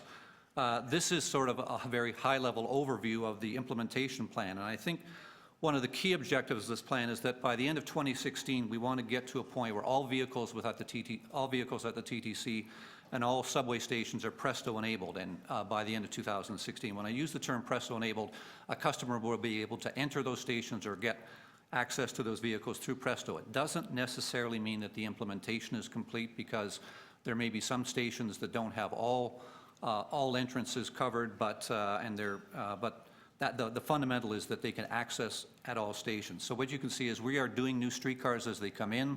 We currently have 26 subway stations completed with at least 2 Presto readers at the turnstiles. We are in the process of completing the implementation of Presto devices on all the legacy streetcars, which will be done by the end of this month. Looking ahead to 2016, by this time next year, we have done all the buses, all 1,800, and Wheel-Trans vehicles, and all subway stations will be enabled. There will still be work in 2017, but that will be part of the transition phase as we move away from existing fare media to full Presto implementation. So the next few slides just quickly sort of describe, by mode what customers will start to see. And I talked about devices being on all the new streetcars and being put on all the legacy streetcars right now. The pictures you have here, the one on the left and the middle, are basically readers at the front and the middle doors of the streetcars. Again, customers just tap on that. The device that's in the picture on the right-hand side is called a fare and transfer machine. It is on the new streetcars and at off-board at the busiest locations on the routes that have the new streetcars. Those machines during the transition period to Presto will support payment by tokens and cash and issue a paper receipt. Once we're fully Presto, customers can put cash in that and get a Presto-issued single-trip fare media. And the other thing that's important about this, as Andy mentioned, it does support all-door boarding of streetcars, which started earlier this week. When it comes to the bus, we are making provision to install card readers to be installed at all doors. This may be necessary to support an ultimate cross-boundary solution, and it also may be necessary to support future initiatives that come in. I mean, if we ever to go to all-door boarding on buses, or if we ever wanted to do, in special circumstances, loading at buses during crowded situations. We are currently installing Presto devices on 10 select buses right now. We will run a pilot between now and March to sort of shake them out. They won't be available to customers, but we will have TTC staff testing them when they are not in revenue service to see how good the devices are operating. The expectation is that since these have been in place at all other transit agencies on their buses, that we can probably be fairly confident by the spring of 2016 we can start rolling it out, and the expectation is by the end of 2016 we will have covered all 1,800 buses. One of the things we are doing right now is working with Presto to develop options for a cash solution. We are also looking at Wheel-Trans, working closely with Presto and the other transit agencies on this. There is a design process underway that is looking at specific options of how some of the unique characteristics of the Wheel-Trans service could be handled. The expectation is here is that it may not be a fixed device, but it may be a mobile or handheld device that becomes the payment sort of target for a customer to tap. We will be working through that, but our target is to ensure that Presto is installed in some way, shape, or form on all Wheel-Trans vehicles by the end of 2016. There are some major changes coming in the subway. And again, the scope of that is probably one of the biggest challenges, with all the civil works necessary to bring power and communications necessary to all the devices that will be there. We will have Presto at all the passenger entry and exit points into the vehicles, into the stations. As I mentioned, 26 stations currently have some form of Presto there. By the end of 2016, we will have them all Presto enabled. It becomes at that point, when the subway is done, that we can start to seriously consider eliminating existing fare media. And one of the interesting impacts on the customer business model in the station at that point is that collectors will no longer be required for fare sales. So we are working internally on a migration and a strategy to sort of take those positions and move them out from behind the glass in the collector's booth so that they can operate throughout the station and basically hopefully achieve an enhanced level of customer service. So I guess you might be thinking, if customers aren't or if collectors are not in the booth at that stage, how will customers arriving at a station either purchase a Presto card or add value to it? And basically, one of the fundamental ways is electronically through two types of self-serve machines that will be there. The first of these is something called a self-serve reload machine. It can add value to the e-purse, or it could add a pass to your card. We currently have this installed. We have about 46 of these installed at 23 of our existing subway stations. The intent is to have these at all stations by the end of 2016. These machines only accept credit and debit at this point in time, and that's the intent for those in the future. They are getting a lot of good use right now from existing Presto customers, and we're getting some very good feedback on that. The machine that's under development right now is going to be a full-service machine, and it will have a broader range of functionality. A customer can come to that, purchase a Presto card, they'll be able to add value to the e-purse or purchase a pass, check card balance, do a number of other things. Ultimately, that one has a little bit more flexibility for customers, because not only will it accept credit and debit, but it will accept cash payments. One of the biggest changes we will see in the subway is actually the replacement of turnstiles with fare gates, and this will start to happen in the last, starting in Q2 of 2016. We will be running a pilot at Main Street in the March period to test the performance of these, but we did discuss this approach and this strategy with the board back in June and July. Some of the benefits that are identified here were discussed with the board at that time, but just to quickly recap, the replacement of our existing turnstiles with these fare gates, the expectation is we will improve the capacity and performance, because we can establish and set for each individual lane very simply and adjust it during the day, whether they're entry-exit, entry only, or exit only. So we can tailor the flow of customers or the flow of the gates to match any types of peak loads that may occur through the gates through a station at a particular time. We will be able to standardize all the gates. So there's a wide collection of high gates, low gates, crash gates, accessible gates. Now we'll be able to standardize all those. And one of the things that is here is that a standard aisle on these is a little wider than an existing turnstile, but there also will be provision as best as we can for 2 accessible gates, which will be even wider at each entranceway, at the main entranceway in the system and at all secondary entrances, which doesn't exist right now. They will support a second reader on the paid side in case there is a policy decision to move to tap out. And there are very sophisticated software in them that lead to reports on fraud detection and fault identification. So a lot of what I've just talked about so far relates to devices and some of the fare policy changes. There are a number of other things that have to go in concert with this to make this implementation successful. And between 2016 and 17, Presto has a regular schedule of software releases that will happen where it will enhance the functionality of what is available to customers through these devices and through the system. And in the sub-bullet right there, open payments, multi-day passes, weekly, monthly passes, a loyalty program are just some of the examples there. But during 2016 and into 2017, we will start to see these things added on a regular basis. To make this successful, we've highlighted the importance of a third-party sales network to ensure that people do have places where they can purchase cards and hopefully add value to them. We will need to have an extensive system of convenient customer support services. I mean, this is basically an electronic fare payment system, so people will run into some questions and problems. They will need people to be able to help them with that, and it's important that we develop that. And all through this, it will be important that we communicate and inform customers as well as our employees as to what is happening and what they can and can't do with the system. On the basis of all these things that are necessary to make this successful, TTC and Presto are working together to develop transition strategies and plans to coordinate all these types of things with the device implementation so that when a device goes out there, there are these support mechanisms in place to make life easier for customers. But there is no doubt on that last bullet that the transition period as we move from fully sort of legacy fare media to fully Presto, it will be challenging. And these are just a couple of the challenges here. There will be a lot going on. You can imagine that some routes will have Presto, some won't. Some buses on some routes will have Presto, some buses on some routes won't. There's a lot of communication that's going to have to go to customers as we roll this out. It's not a big bang theory. It will take time. And in fact, throughout 2016, depending on what a customer's travel needs are, Presto may not actually be right for them until we get much further along in the implementation. There are issues that will occur as people transfer between vehicles and stations that have Presto to those without Presto. We'll have to make sure that customers are clear on probably the need for some form of legacy fare media to support that. I talked about replacing turnstiles with fare gates. You can imagine if we rip out complete arrays of turnstiles and put them with fare gates, that doesn't happen overnight. There will be some inconvenience to customers during that period, but we are working on a station-by-station strategy plan to minimize the impact on customers. And employees need to be aware of all these things too, because they need to know what's going on for their jobs, but they also need to be able to answer customer questions. And we need to make sure that what we're telling customers is consistent. So there has been a lot of work done in 2015. There's going to be a lot more work in 2016, and the challenges will start to get bigger and more complicated. So that's sort of a quick overview. I don't know whether anybody has any questions.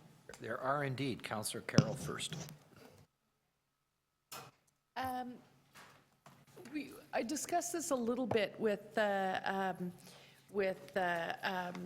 Upfold and Arthur when I had a briefing on the fare policy in the next item. I'm just wondering, what I didn't ask, they assured me that there's flexibility if there are changes down the road in terms of fare integration. There's flexibility. Right now, you're designing the system so that there's tap on, tap off. On higher order transit, buses will just be tap on. If we suddenly ended up with changes imposed by fare integration with Metrolinx and other GTA systems, if there are unforeseens down the road, does the flexibility come at a cost, or have we got a technology system that's loaded now such that we could upgrade or convert the technology, but it's not going to cost there's not going to be some major implementation cost? I think part of it's there's many aspects to that question. I think one of the simplest things is that right now there is some sort of fair integration that exists between a number of the existing transit agencies that are participating in Presto. So some of that software and technology support already exists. So there are relationships between, let's say, York Region and Brampton and GO and some of the other transit agencies like Burlington and Oakville. The Presto technology has been developed to date to be able to support some of those co-fare arrangements. I think depending on what the nature of the interface was and what the arrangement was between TTC and this other property, we could certainly build upon existing technology, or it may require some new, but the system, we are hoping, will be flexible enough to allow that to happen at minimal cost and in a minimal short of time. Okay. Councillor That's Minnan. really all. The rest of my questions go with the other item. Councillor Minnan.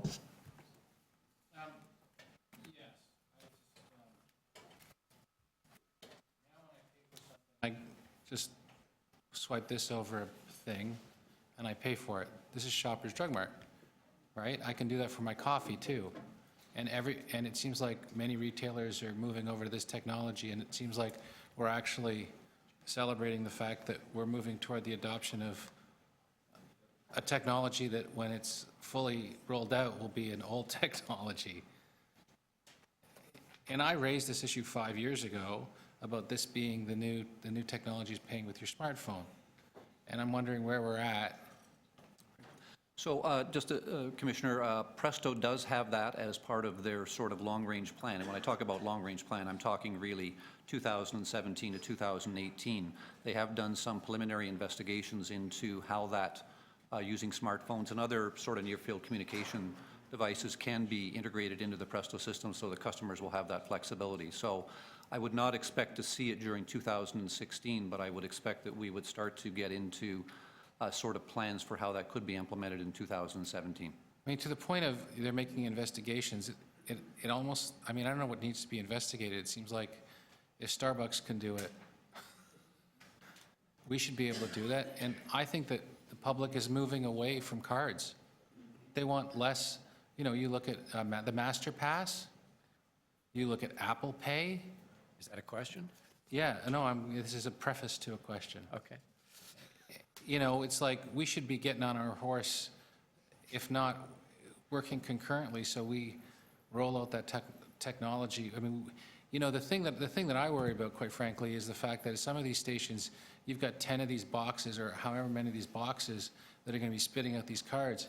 And by the time we start implementing this, we'll have paid for all those boxes. We'll have negotiated all these agreements with all these vendors. And we'll have paid for all these boxes, but they're going to be sitting not being used because everyone's going to be pulling out their smartphone to pay for something. Have you thought about the idea of that we're buying all these boxes, these fare boxes, to push out all these cards and to load up all these cards, and they're going to be out of date by the time that, you know, they're actually installed? Well, I think the life expectancy of a number of these machines is probably somewhere in the 6 to 8 year range. So, I mean, I do believe that in that period of time, there will still be a demand for using cards, even if we can use smart card technology. I mean, we will be looking at, as I say, with Presto, moving forward with both open payments and near-field communications in 2017. But I think for a period of time, those two types of approaches can coexist until, and if there's no need to replace the machines when they finish their useful life expectancy, as I say, 6 to 8 years down the road, then there will be no need to replace them at that point. So, and I've just got a couple more questions along the same lines. It seems to me that if this is a technology that is being, like you're using your smartphone, it seems to me that the arrangement is looking at here in a sequencing order. Let's get this card payment thing out first, and then we'll do the phone thing second. I'm thinking that maybe you might want to do the two things concurrently, so you could roll out maybe both of them. Like maybe you need to reconfigure the boxes now to accept both technologies, as opposed to, you know, having this Presto box at a stand and then having to build another platform. Maybe you should look at integration right now. Okay. Let me jump in there if I can. So the boxes itself, the readers that are going on all these gates and all these buses are are compatible with that, so it is exactly the same box. It is a software change that needs to be changed. Presto need to build a back office software system to allow the acceptance of debit and credit on those boxes. So that's what they are doing now. That's what they're doing over the course of 2016. But that is clearly where we want to go as well. It's clearly where the world is going in terms of open payment, not taking money out of your bank account to put onto another card to then use to pay something. It is just a transition period. All of this work that we are doing now to put these gates in, to put the readers on, is all work that has to be done, even if you're doing your credit or debit card or your smartphone. Councillor Campbell? Why is Presto charging for the card? The Presto policy for charging for the card is there are some costs for the development of the card, and then they also add some administrative costs onto it. And so there's some basic costs that they want to do cost recovery on.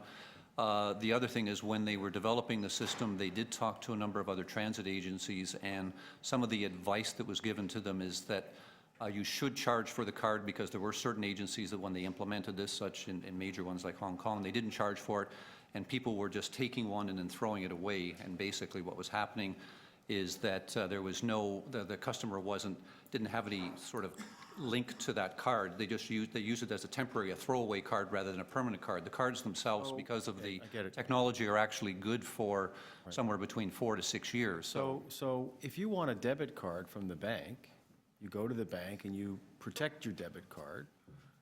I don't understand why, and you don't just throw it away, you don't lose it, it has a value to it. Why didn't they take that approach? That to me would have been a more sensible approach to get early adoption of the usage of a card. Like, we have 2% using the card now, and if people were to be able to sign up and get their card, they've got money on it. I mean, this is what's done.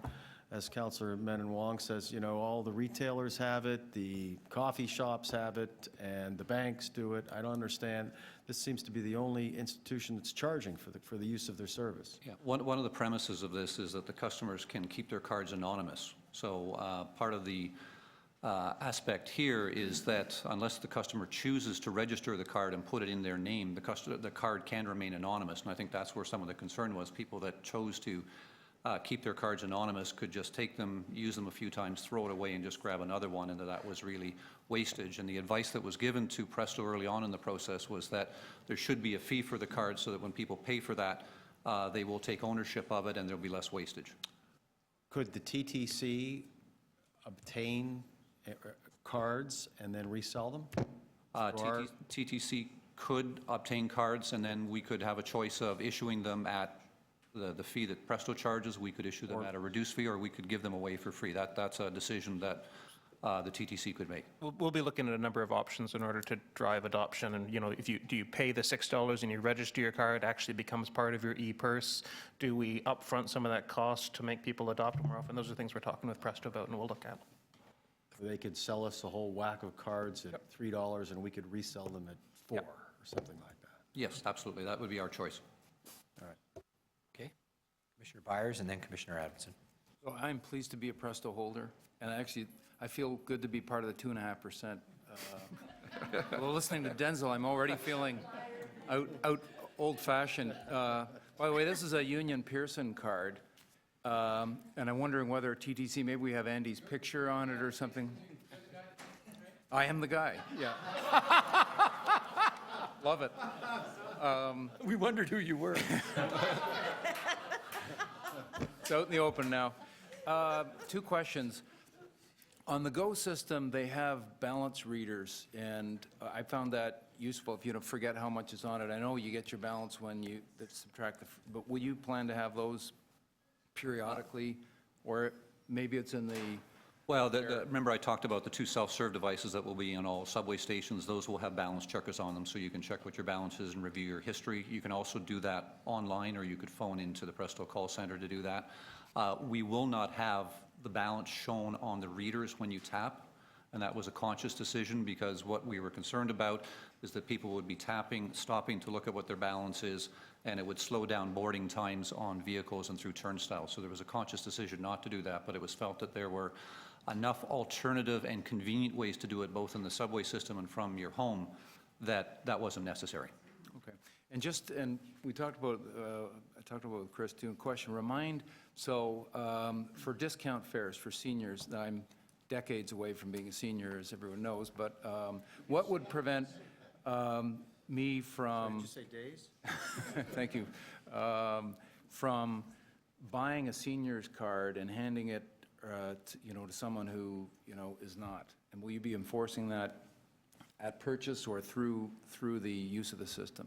I think the intent right now is to do it through the use of the system. I mean, one of the things that has been built into the system is when you tap on a reader, if you are using a concession card, there's a different light and sound that comes up. So fare enforcement people can focus in on sort of that. And if somebody looks like they're not a senior or a student, they can then approach them and they will have a handheld device that they can tap the card to, and it will sort of explain what the concession category is and what the use of that is. And that's really what the fare enforcement people will be doing. I don't know, Chris, you want to add anything? We're looking at end-to-end, so we're bringing some fare policy recommendations in the next paper that we're doing, but there are still a number of other things that we need to bring back to the board and how our concessions are set, how they're managed. So there's a number of things that we probably would like to change to tighten that up, but we still have some, even if we don't, we still have some controls in place.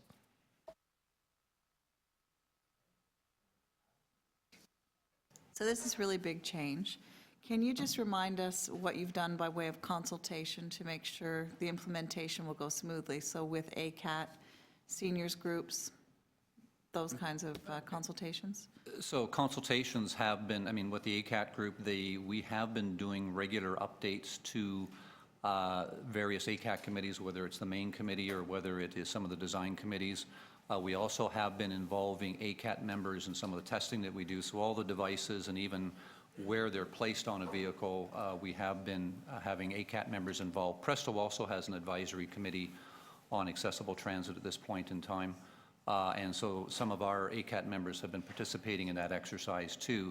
And their involvement has been very helpful because, there have been some issues that they have identified, and we've been doing that during the design process, so we've been able to build that in and get some of them resolved. Some may not have been resolved at the time the device has been implemented, but because some will require some software changes, but that's flagged, and Presto is actively doing that. The customer consultation, we've gone through the customer liaison panel to get feedback on it.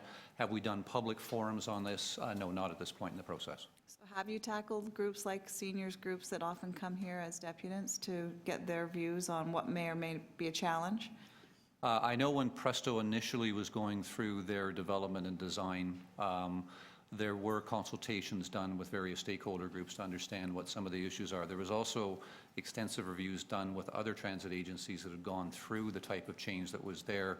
And to be honest with you, it was more of a lessons learned from those types of discussions. And so, there were people that visited from Hong Kong, London, various places in the U.S. There were some trips to places like Boston, Washington, Chicago, other places that had sort of electronic payment systems to sort of get that aspect of it from, the actual experience of going through that transition stage and the types of things that various groups looked at. So that's really where a lot of that information was gleaned from. So just in terms of customer service or the training aspect, are you targeting the various segments of the market that will be using this? Like, I would assume there'd be different kinds of training that would be required. Yeah, absolutely. And actually, Presto has a very, they have a change section within their project and their structure that's been very helpful to us because they've gone through this experience with the other transit agencies and Go Transit. So basically, there is a lot of material that they have developed during that experience with the implementation throughout the GTA and in Ottawa. And so we're sort of building upon that. So we're working with Presto directly, and they're training people to sort of review the materials and what worked at other properties and sort of tweaking it a bit to see what will work best here.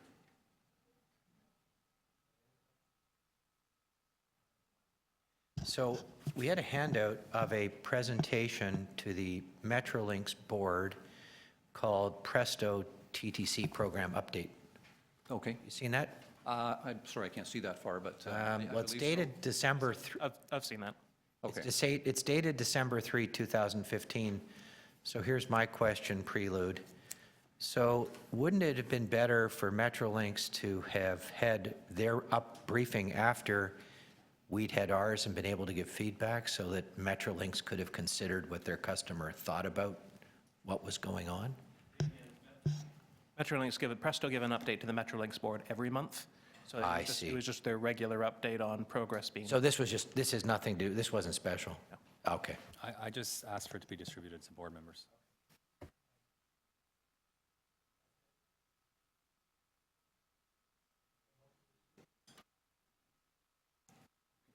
Okay, thank you.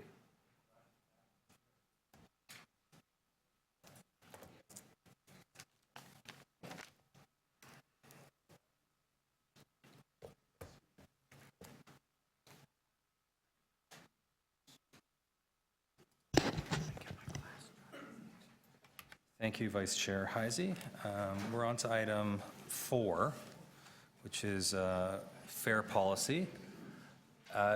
Do board members want the staff presentation before deputants, or is there a... Well, let's go. Well, let's do the staff presentation then. And then we'll ensure that there's lots of opportunity for questions of staff beyond the presentation. Welcome. Thank you. So we are going to do this in two-part. You know me, the other person taking part is Arthur Borkwood, who's head of customer development, has been leading all the analysis on the fair policy bits. I'm going to do the introduction, sort of to introduce us to everything that is happening, and to talk about what we have decided previously and what we are recommending going forward. So there's basically the fair policy principles and assumptions that we looked at in September. So these are the ones that you approved in September. Those first seven are the ones that we brought to you. And then the board moved an amendment to that to say that as we are supporting fair integration initiatives across the GTHA, that the TTC was to remain whole. So this is formed the background of the principles that we have analyzed all these options against. And the next slide shows where we started our analysis from. So effectively, when we are looking at the costs and benefits of all these things, we took the position that we should be looking at this once Presto is everywhere. So that once we have made the changes in 2018, what would this do at that stage rather than trying to figure out what happened in the interim. So we've broken this down, and actually Arthur will take us through the detail, but I just wanted to sort of put some of these things into plain language because we do use some of the words that are standard in the industry like e-purse, but I wanted to make sure that everybody was up to date on what all these things are. So this slide here, and again, we'll take you through these in individual detail, shows the things that we have done analysis on and we are recommending be done on these dates in these years. Some of these we will bring back as part of any fair change as we are going through that process in the relative budget year. Some we are saying we think we are able to make a policy decision now to move ahead with those. So in 2016, actually towards the end of January, so about a month from now, we are recommending that a daily e-purse be added to the Presto card and a cap be added so that a customer simply travels and we stop charging them when they reach a cap, which is the same as our daily pass. So that is something we have functionality that customers will like that we are suggesting be added to the Presto card from January. Equally, we're suggesting in January we should be adding weekly and monthly Metro passes to the Presto card. So customers will have the facility to have that monthly or weekly pass on their Presto card from January of next year. In 2017, we'd be recommending again, as part of the budget process, going to a single cash fare. We talked about that through this last budget process. It's something that makes sense in terms of migrating people away from cash, moving them onto a single cash fare, and moving them onto Presto. We'd suggest going proof of payment system-wide. So this isn't all-door boarding. This is simply saying that where you're on the TTC, you are able to prove to someone that you have, in fact, paid a fare. We're suggesting in 2017 we should go to a service where you tap onto all vehicles, and when you are entering or exiting through a gate line at stations, you both tap into that station and you tap out of that station. In 2017, we're suggesting that the MetroPass discount plan, which is a plan that customers sign up for to receive a year's worth of MetroPasses at a discounted price, we move that online because there'll be no reason for us to be mailing people a plastic pass anymore. And equally, we're suggesting that we would move all of our VIP customers into that MetroPass discount plan. And in plain language, what this means is that right now we offer an additional discount to customers who are part of that VIP program. We would be recommending that actually they just receive the standard discount that we get through our MDP program because there is no longer any reason for us to continue that relationship.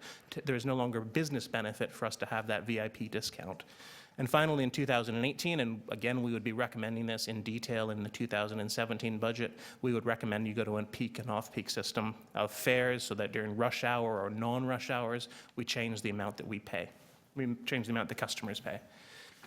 There are some things that we are suggesting actually we need to do more analysis on these, and those are how we deal with cash on buses.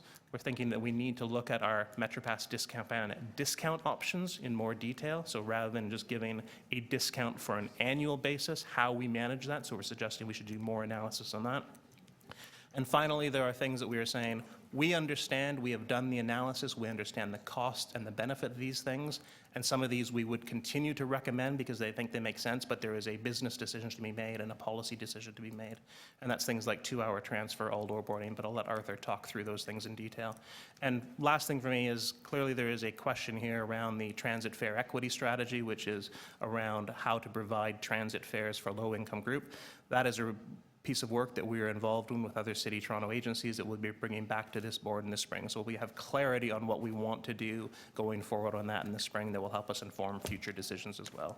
And as I said, this isn't the end of this. These are the things that we have analyzed now, but there are lots more changes coming, or that we have the potential to change. And Bob alluded to some of those. Do you change to a 30-day rolling pass? Do you change to a week loading pass? Do we want to change our concession system? How do we go to an account-based system? What sorts of fares do we want to charge when we are on open payment? All of these things are questions that need to be asked and answered over the next year or so. So this is kind of just another phase that we are going through that we are going to be coming back to you an awful lot over the coming year. So Arthur will take you through the details on each of those. So the presentation is split up into different parts, and we've tried to group the parts that seem to make sense to talk about together. So I'm going to talk about single cash fare, proof of payment, and tap on and tap off first. So single cash fare, I mean, I think this is kind of well known. So this is moving to a single cash fare so that so that in the future, basically, customers have two options. They're either the cash fare, and that is well known, or if you want Presto and you want a discount, then Presto is the way to go. And it's basically making sure that there are two clear options for customers, and if you want that discount, and we want as many people to be using Presto as possible, because that gives us operational benefits, as well as customers obviously get benefit from that. And we're saying that to help incentivize that migration, that we move to a single cash fare in 2018 or next year. Proof of payment system-wide, so Chris has already touched on this. I mean, we have proof of payment on all streetcars right now, again, separate from all-door boarding, but we think that going proof of payment system-wide gives us greater control about our revenue and our ability to protect our revenue. At the moment, if someone is within a station, we have no ability to challenge that person to see whether they have paid a fare or not. In the future, we will moving to proof of payment everywhere. This will give us that ability. And moving to proof of payment, once we have Presto substantially implemented, means that there isn't an additional paper transfer that someone needs to go and get as their proof of payment. It's on their Presto card. So again, we're making sure that it's an easy customer proposition. So customers just need to validate, tap into the system, tap into a station, and they have their proof of payment on their card. And so we think that moving this way is a very simple and an easy thing to do, and it should be seamless for most customers. And akin to that and linked to that is around the need to tap wherever the customer sees a reader. So one of the key messages, and to keep the messaging very simple for all customers, is to say that wherever you see a Presto reader, that you tap on that reader. So whether it's on entry to a station, or on exit from a station, or on entry to a bus or a streetcar, wherever that bus or streetcar is, whether it's inside a station, whether it's on the street, that you tap. And that is, not only does that keep the message consistent to all customers, it also means that obviously we get a great amount of data around ridership, journey patterns, which obviously will help us plan our service and the service we provide.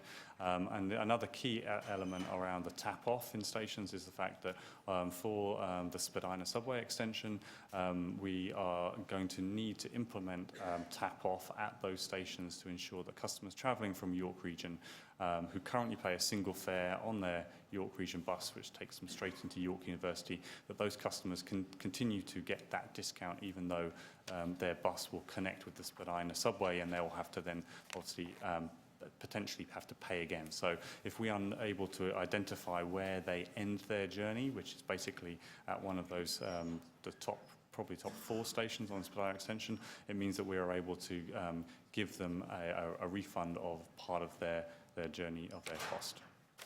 And so if we're going to need it there, it also means that we are able to, again, keep the message consistent for customers across the subway network by saying, tap out at all subway stations. Now we move on to the fare media that is available and the fare options available. And so, as you can see here, for most things, there is a solution and an option across all modes for the different fare types. Where this becomes more challenging is around legacy streetcars, whilst we still have them, and for buses. And so that is where someone wants to pay cash in the future at a subway station, they will put that cash into a machine and get a limited use Presto card out for that single ride or for that day ride. That'll be the same on new streetcars because they have 2 machines on each new streetcar. There are also off-board machines where a customer can put their cash in and then get some fare media out. And that fare media is their proof of payment, and also that fare media also enables them to get through fare lines. So it's just a limited use Presto card, and they can tap and it will register and have that automatic validation by the Presto system. Where that becomes more challenging is around legacy streetcars and buses, where we don't currently have a defined solution for that, and there are a number of options which I'm going to come on to for cash customers in those situations. So the 3 options are around continuing with something similar today, where you pay cash into the current kind of fare box and you get a similar paper transfer or proof of payment receipt in return. That's not particularly modern. It isn't consistent with our move towards, 1, modernising our system, 2, towards automatic validation of your fare payment. And it also means that those customers would when they are transferring from that bus into a station, outside of a station, those customers would then wouldn't be able to get through the fare line and would have to pay again. Single ride product is just what I mentioned before, is around having that limited use Presto card and having that dispensed to someone who pays cash on a bus. And then the 3rd option is around no cash fares on buses, and ensuring that customers are able to pay in alternative ways when they board, or through getting their fare media in advance. So in terms of that cash fare and proof of payment receipt on buses, so again, this is just someone needs to, if we move to proof of payment everywhere, which I think is the right way to go, then we must still give someone who's paying a cash fare something to prove that they have paid. And so this is an option that we have looked at, and as Chris has already mentioned, this is one we are not recommending for further analysis because we think that there is an inconsistent customer experience there, and it also doesn't seek to help reinforce the modernisation of our system, or the fact that there is automatic validation of that fare by the Presto system itself, as opposed to visual validation of that fare payment. In terms of a single ride product on buses, so this is saying that if someone pays cash, that we could add a dispenser to every single bus. So that's 1,800, 2,000 buses, where you would have to fit out a machine that would dispense their single-use Presto card to enable them to then obviously continue their journey, and that would be used as their transfer, and they could use that to get into a subway system and continue their journey across the network. That is an option. It's consistent with the proof of payment everywhere, and it's consistent with the technology solution that we are implementing across the TTC. In terms of no cash fares on buses, so this is the alternative that we think that is the other alternative. I think that is worth giving some further thought to.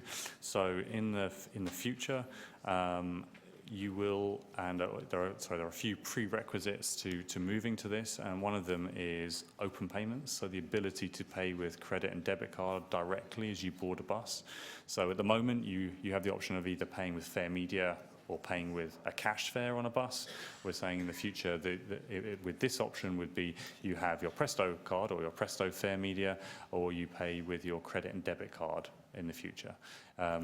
If you want to, the other key prerequisites for this is around having a comprehensive third-party network, so you can get that fair media or add value to your Presto card, add product to your Presto card before you go and board that bus or that legacy streetcar. And that would be a key thing to make sure that we have in place. And there are pockets potentially around the city which we are still working through, where the location of the nearest convenience store might be some way away, so that might need to be supplemented by some off-board devices similar to we have on the new streetcar routes today. So the next part is covering kind of things that are to do with kind of loyalty, essentially. So it's around the number of trips that you you make, and the amount that you pay for those trips in certain kind of time periods. So it's a 2-hour time-based transfer, which I think most people are familiar with. The daily UPerse loyalty, so that is that maximum amount that you pay in any one day when you're just paying by ride. And then in terms of loyalty, it's around that MetroPass discount plan and that volume incentive plan that we have in place today. So 2-hour time-based transfer, so we refreshed our analysis that has been done previously, and the figure in terms of the revenue loss that would be associated with implementing this is still around that 20 million mark. So this is still something that we think would be a benefit to customers.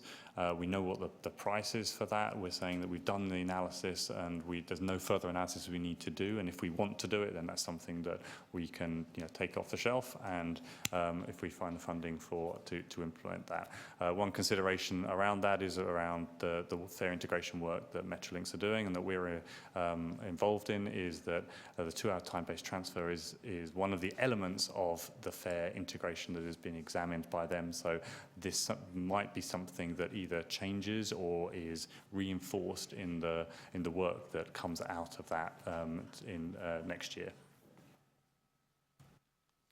So daily UPerse loyalty, so this is that cap, so to make sure that it doesn't matter how many trips you make in any day, you won't pay more than the day pass price. And the real benefit here is that taking away the need for the customer to make that decision up front, am I going to make enough journeys today to purchase a day pass or not? And then they may decide not, and therefore then they end up paying more than they would do, or they might end up buying a day pass and end up not making the number of trips that they would to make that worthwhile. And in both of those cases, customers then feel like they've lost out, and this takes that decision away from them and makes that experience so much better by giving that guarantee. And in terms of loyalty programs, in terms of the MetroPass discount plan and the volume incentive program, so we recommend that the MetroPass discount plan, which is currently very paper-based and having to mail out cards to everyone every month, that we can move that online. That ability is there on the Presto website. We will take advantage of that, and that's a fairly simple change to make. In terms of the volume incentive program, that is one where, again, this is a purely kind of business decision. We have the ability online to kind of manage and have that relationship with each of those customers, rather than having fewer relationships with the organizations who happen to have more than 50 employees or people working for them. And so migrating that onto a single discount program that is online seems to make the most sense. And with that online flexibility, it means that we have the option to vary the types of discount for the different periods of time as well. So there's some further analysis, I think, that we'll be doing on that. And the last group are here around peak and off-peak fares, fares by distance, and then all-door boarding on buses. So in terms of peak and off-peak fares, so again, this is one of the things that we are recommending for kind of 2018, inclusion in the 2017 budget submission.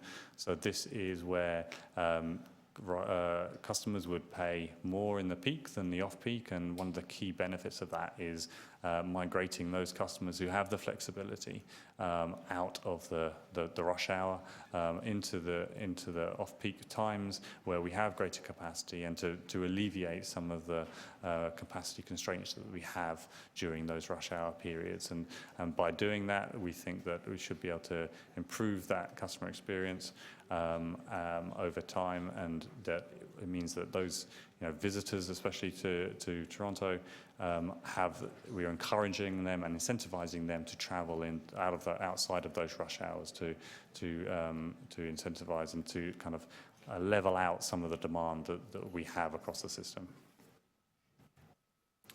So fare by distance and fare by zone. So the work that we have done on this means we think that this is not something in isolation, makes sense for us to do as a transit agency within Toronto.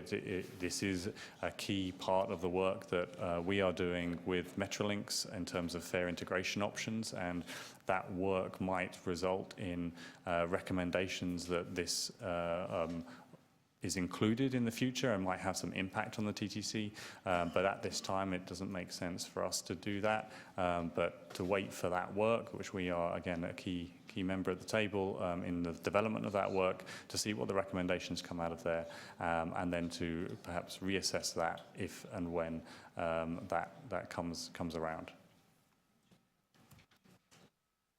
So all-door boarding on buses, so we've gone all-door boarding on streetcars. It made sense to have a look at what the impact might be if we went to all-door boarding on buses. So we're going to be proof of payment everywhere, which means that we could move to this. However, the analysis that we have done on the potential revenue impact and the revenue risk around that means that the extensive network, bus network we have, and the number of vehicles that we have compared to the streetcar fleet mean that the revenue risk is quite high.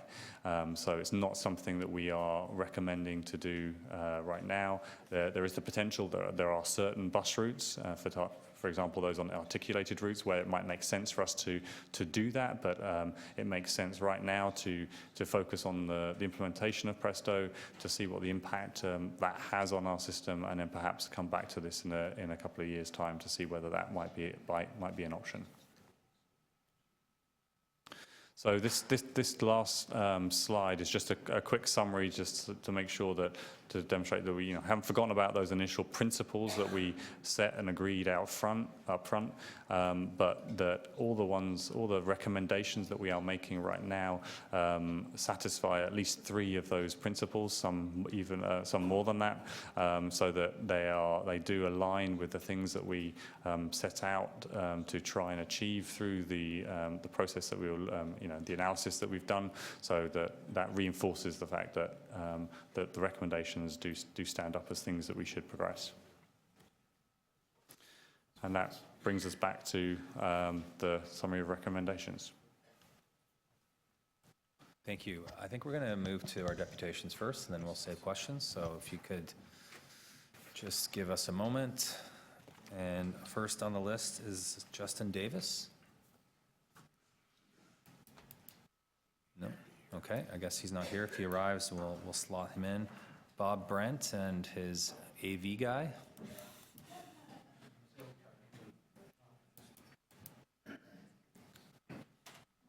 Thank you, Chair Cole. It's a delight to be here on a subject which has been dear to my heart for about 18 years, and I like a lot about what I'm hearing from staff and from Mr. Hughes. However, I'll try and get this done in 5 minutes. In past deputations, I've said that rides are a function of both fares and service. It's not a matter of fares, service being more important than fares, or fares being more important than service. They both matter. If you get one out of whack, the other suffers. And I've said also the fare strategy should just aim to just fill the vehicles 24/7 to maximize rides revenue and vehicle use. That being said, I would suggest. Excuse me. Oh, I got. As you said, I'll hold your time for a few seconds. So I'll keep. I'm not as generous as Vice Chair Heisey. I didn't want to be accused of hacking like last time. That's because Vice Chair Heisey rides a bicycle. He's got more. Okay, you're back on. Your time's going again. Oh, so I would suggest tread carefully in limiting legacy fare media to make sure that there is a transition, I should say, eliminating it precipitously. As you heard from Mr. Borkwood and Mr. Uffold, that they're actually considering all sorts of options. And over the many years I've looked at fare proposals, traditionally, they've been a 5-cent or 10-cent fare increase, and this isn't, a tsunami. It's not a, 8 on the Richter scale. This is a Krakatoa change to the TDC fare changes. There's never been anything like this. And if there's anything, I bemoan, it's Mr. Upfold said that we actually had some weaknesses in our service planning and service management with Mr. Rick O'Leary's presentation. We're implementing APC and CAT-AVL. Remember that the TDC rides are just rough estimates. They're based on 130 diary panels per month for MetroPass. They're based on 22 checkers that have to check 3,000 vehicles and 69 stations.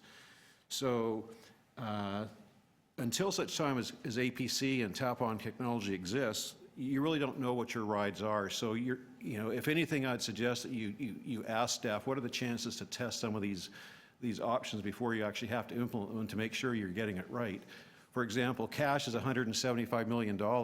It's 16% of revenue, and yet you don't know whether it's adults, seniors, students, or kids as of 2014 when kid fares were still available via cash.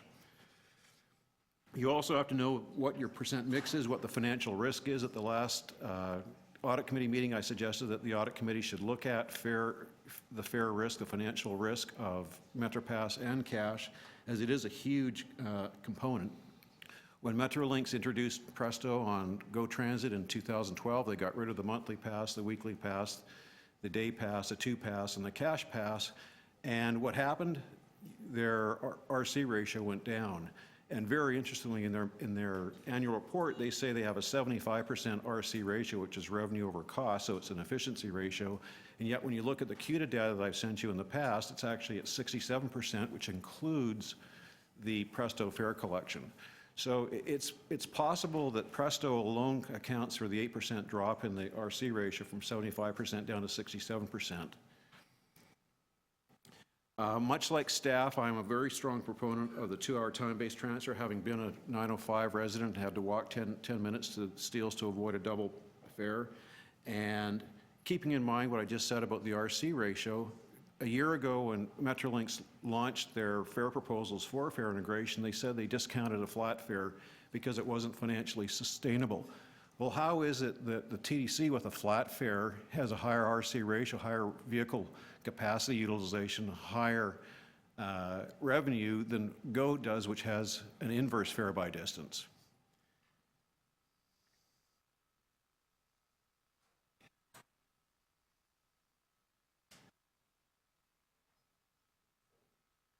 So I think, Chair Cole, that's all I've got to say, pending any, hopefully, questions. Great, thank you.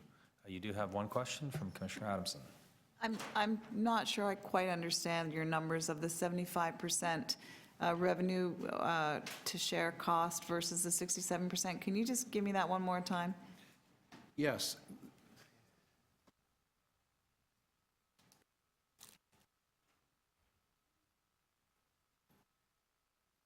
Operating cost recovery ratio, or RC ratio, is a standard industry metric. This is from the 2013-2014 annual report of Metrolinx, and it showed they have a 75.6% cost recovery ratio, but it also does not include Presto or UPX. And when you look at the CUDA statistics, which I get a advanced copy of, I don't know how well you can read it, but the RC ratio is 67% for GO versus 73.4%. This is on an apples-to-apples basis, including the cost of fare collection. Thank you.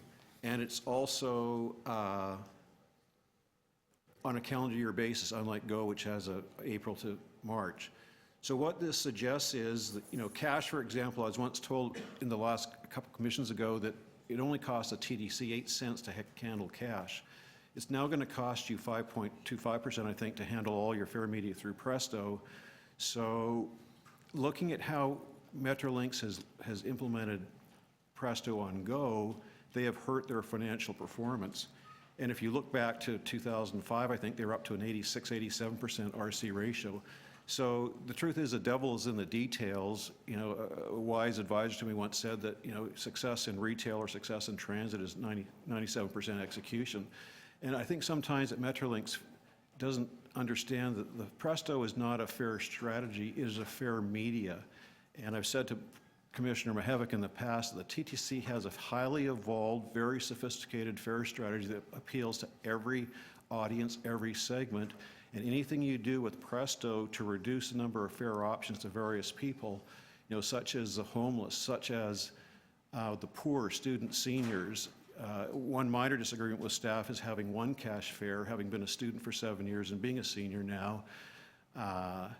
These are the poorest riders on the TTC. They have the least flexibility, and with 16% of your revenue coming from cash, $175 million, that's an awful lot of tax increases you'd have to subsidize if cash is devastated by Presto by not having an easy to pay. In the U.S., 28% of the poor don't have a bank account. So how would they access Presto? So don't let me put words in your mouth, but in broad terms, are you suggesting that Presto does create a risk for our revenue stream? Absolutely, Commissioner Adamson. And frankly, at the November Audit Committee, I suggested the Audit Committee look at this in more detail. And if I had my druthers, I'd rather see this, you know, the fare integration strategy be the subject of an entire commission meeting, not just, you know, a brief presentation, because it's so complex. It's so involved. You know, there's so many traditions and patterns evolved that you want to, as much as possible, have real-time experience to guide you, not just calculate as the Metrolinx planners are. And, you know, look at UPX. It's $27 cash fare, and they've got 10% capacity utilization. And they're saying that fare by distance is a more sustainable financial model for pricing than is a flat fare. Any other questions? Go ahead. So I had assumed, since I've been on this board, I have assumed that the 2-hour time-based transfer was sort of a holy grail of good ideas, and we just couldn't afford it. And because we got into this discussion, I started to do a little digging, and I didn't do a lot of digging. I found out that London doesn't have a 2-hour based transfer, London, England, and that Sydney doesn't have a 2-hour based transfer. And so can you give me an example of a large urban transit system, and big scale, big city, that has 2-hour based transfers, so that I've got some comfort that it is the good idea that it has been presented to me as?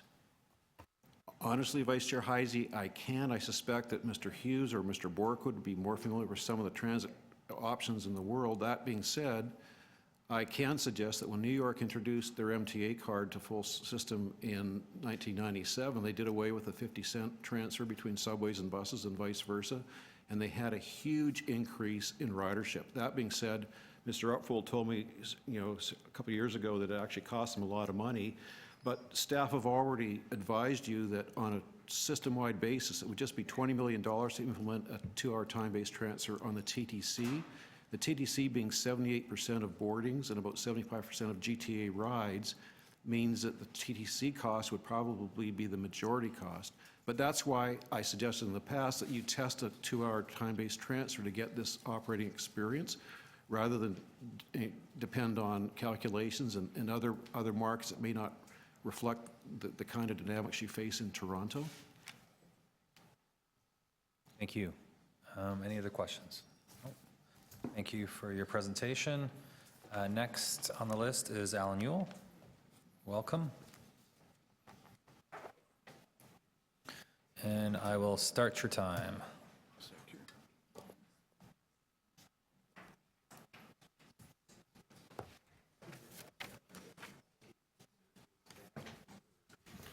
TTC staff says further analysis is not required at this time for a few things, including 2-hour time-based transfers.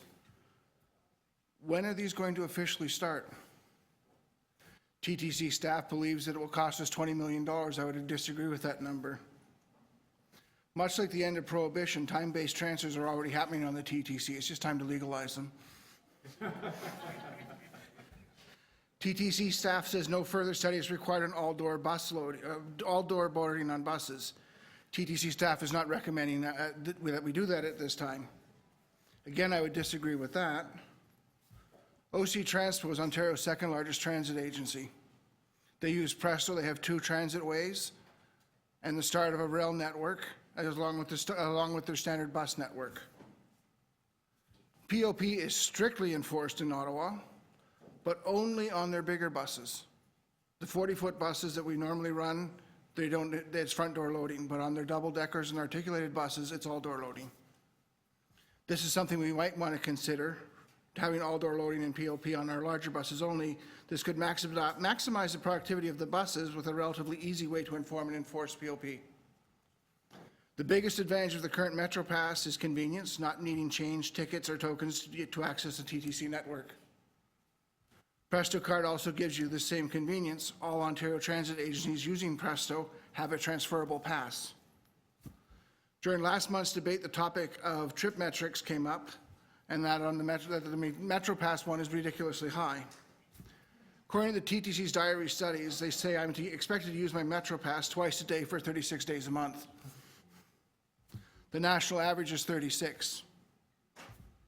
Ours is currently over 50. The range of our sibling agencies in the GTA are 37 to 43 trips before you break even. People living in Etobicoke, North York, Scarborough are already less likely to take the projected 73 rides than those living in the centre and downtown cores, simply because they don't have the same number of transit options on the weekends. Currently, you can load a period pass or just fill up your e-purse as needed. People living in these regions will be less likely to buy the full price unlimited trips option on their Presto card. If you don't think you're going to use the 50 trips in a month, you're not going to pay the $141.50 using the same card for convenience. We can expect a significant reduction in revenue dollars from the traditional sales of Metro passes in 2017. Sorry, but it gets worse. POP and all-door loading is now in effect on all streetcar routes. If I was less than honorable, I could take the TTC next month with only 25 to 30 paid trips. That's $60 less than a monthly Metro Pass. If I worked downtown as well as living down here, that would be 10 to 15 paid trips. No discussion of fare policy can happen without talking about fare evasion as well. What you can do with a fare policy is dependent on how many people actually pay to use the TTC instead of stealing their rides. Presto readers on the streetcars are not near the view of the streetcar operators. Fare collection is totally dependent on stringent fare enforcement. If only 1 in 10 passengers don't pay on the streetcar, based on a $325 fare next year, that's almost $30 million in a year. The job of these people is to deter theft of millions of dollars at a time. The job of these people is also to deter thefts of millions of dollars. They just do it 3 1/4 at a time. Let us not argue how customer-friendly and warm and fuzzy they need to look. Let's let them do their jobs. In the CEO's report, there's a whole bunch of numbers, including ridership numbers. There are no numbers mentioned as the number of tickets we gave out last month for people who are not paying their fares. Fare evasion has been a pet peeve of mine. Commissioners Crisanti and Min and Wong, if they were here. You just wrap up. Yeah, I'm almost ready, sir. Thank you. Would know that I did a presentation 4 years ago, including a way to pay for it. This funding stream would have been likely supported by OC Transpo, YRT, and Go Transit as well. Unless the board and the TTC are prepared to deal seriously with fare theft, it will continue to grow and reach a point where it threatens to cripple our system. Thank you. Thank you. You have a question from Commissioner Byers. So I wonder if you could elaborate on the evasion. I'm sure you don't do it yourself, but if in theory you were considering, how do people evade our fare system today, in your opinion? Many ways. We don't have enough fare enforcement officers, and you see them coming. So because there's Presto readers on every streetcar, or soon to be on every streetcar, as soon as I see them at the stop, I get up my wallet, I tap the Presto reader, my fare's paid. If I don't see them, I don't have to tap my wallet against the thing because I'm getting on the back or center doors. So are you saying through rear door boarding on streetcars, you're looking at, that's where you see the evasion? Yeah. 'Cause you can't evade getting on the trains. You can evade on the subways as easily, but it's mostly on the streetcars because the operator can't see the Presto card on any of the stanchions triggering. Okay, and so the point you're making is we need to consider the level of enforcement, especially through the early years, because the second point you made is 1 in 10 riders. I think you know Metrolinx, GO Transit, and fare evasion is incredibly low. Now, admittedly, their rides are longer, and so they can have... It's easier to catch easier somebody to on the GO enforce train, and yes. catch them. But I think that's a useful data point, is that the other, system that uses the card, the evasion is incredibly low. I know that in Ottawa, when I go to visit my sister once a year or twice a year, I see them every time. Okay, thank you. Other questions? Thank you for the presentation. Now we'll move to questions of staff. Oh, sorry. Okay, if it's the will of commissioners, sure. I'll move a motion to add Michael Rosenberg to the deputation list. All in favor? That carries. Welcome, I'll start your time.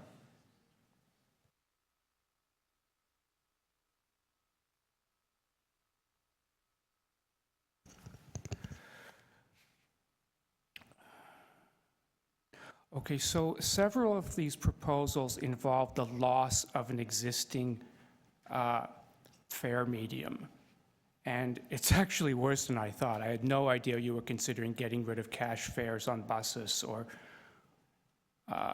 discounted cash fares or anything like that. But the main one that I'm concerned about is the loss of the transferable adult non-cash fare, which is the token.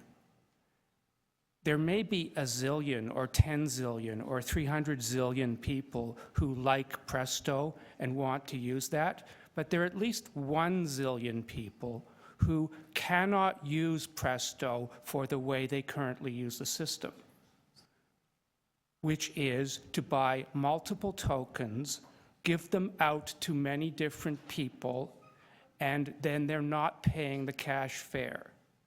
There's no way to do that with Presto. So I've heard now that there's going to be a single-use Presto, but it's not being billed as a it's not being billed as a fare medium per se. It's being billed as a mechanism to pay the cash fare because you just don't want to deal with cash. So it's just another way to pay the cash fare.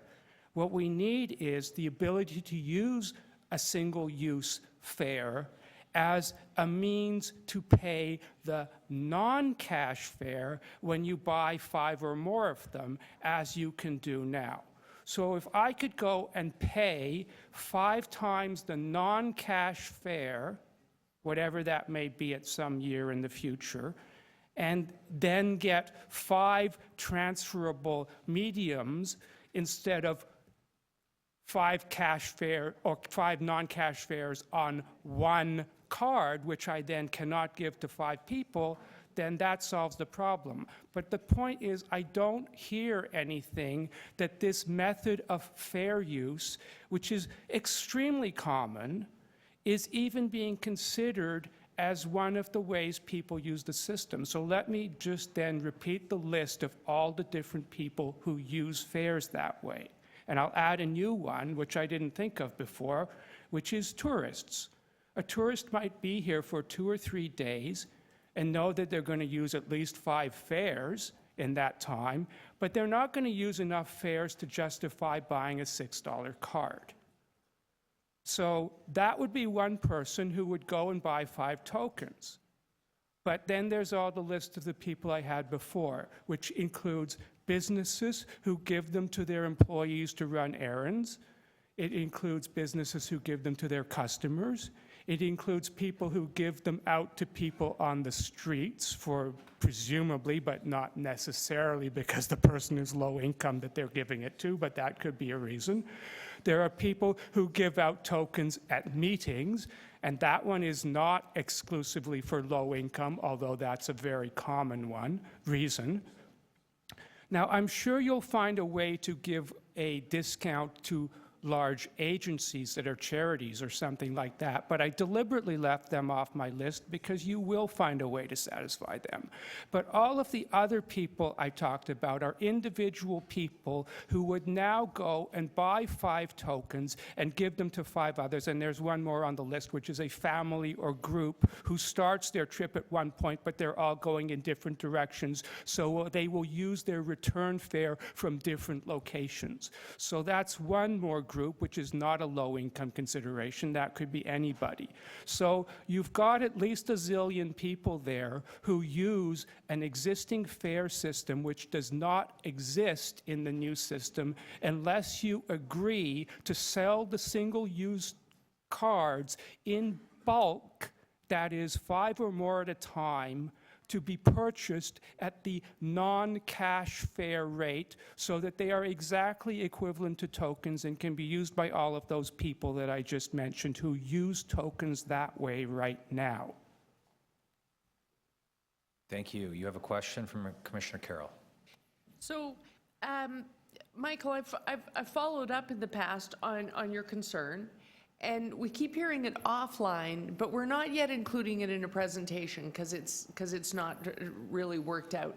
But if you began to hear in the presentation that when we hit critical mass with Presto, we will include a tourism option.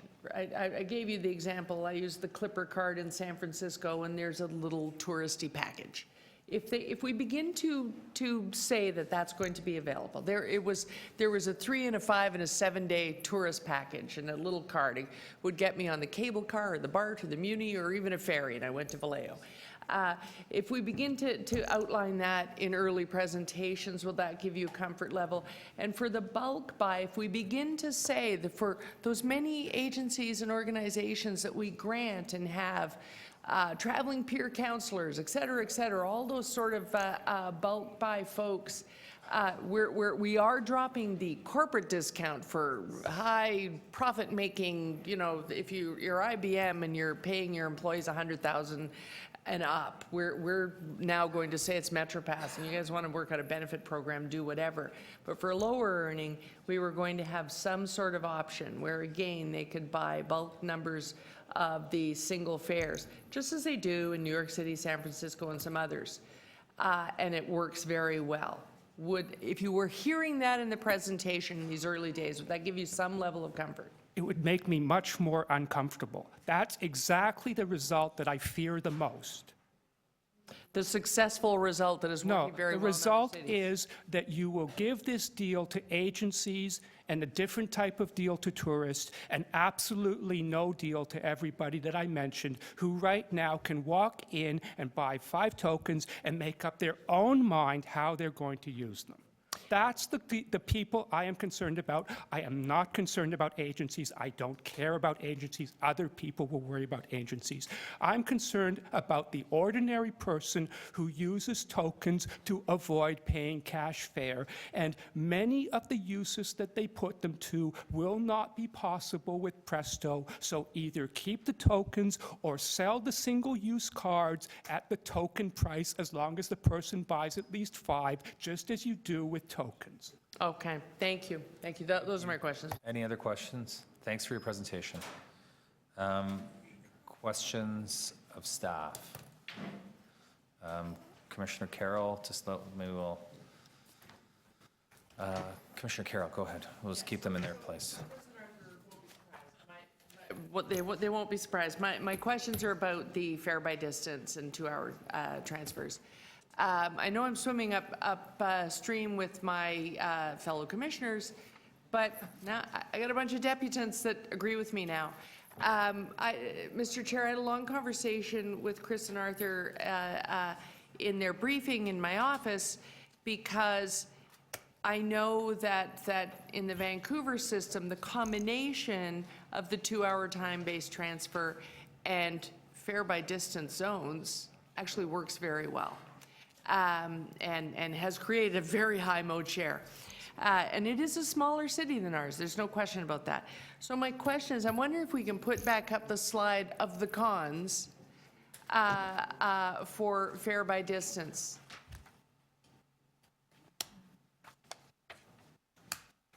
There are 3 points there that you've listed as cons.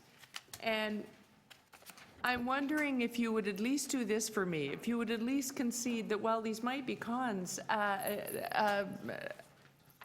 save and accept costs, they're all kind of temporary. It's confusing until you use it, and then it's no longer confusing. You start to find out ways to use it to your benefit. So will we cross off confusing at the very least? Sorry. Well, I can read them. Actually, I can't because I think your speaking notes are not included in the visual here. Wait a minute, where's the Pros and cons are there, I think. The pros,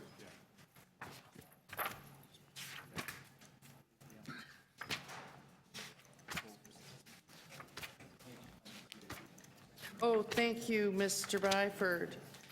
Yes. So, confusion around pricing would last for a certain amount of time, and eventually people just begin to know what zone they live in and what zone they work in. Some people are lucky and it's the same. So confusion is a temporary con. Cost of travel could vary trip to trip.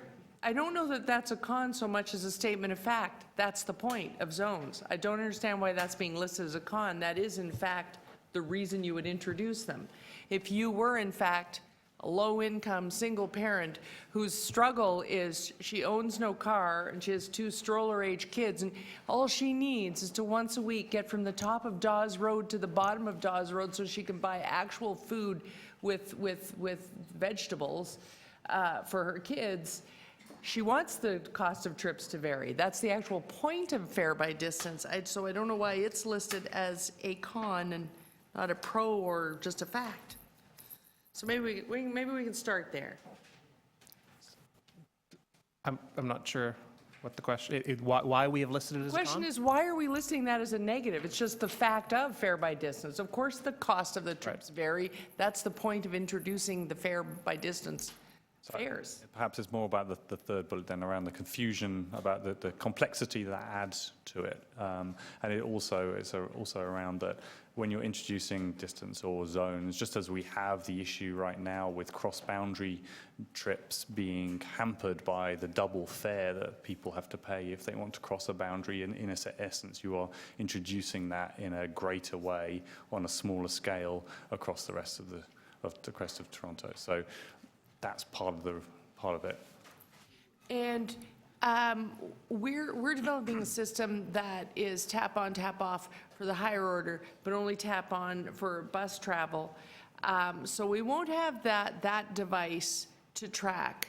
But if we were to track customers that travel farther may have fewer transit options and will pay more. If we were to track where that's the case, where people are doing very long journeys and lots of them in a week, would we not find that a high ratio of the people who are making those long journeys and would have to pay, or a high ratio of them would be people who are employed versus people who are not?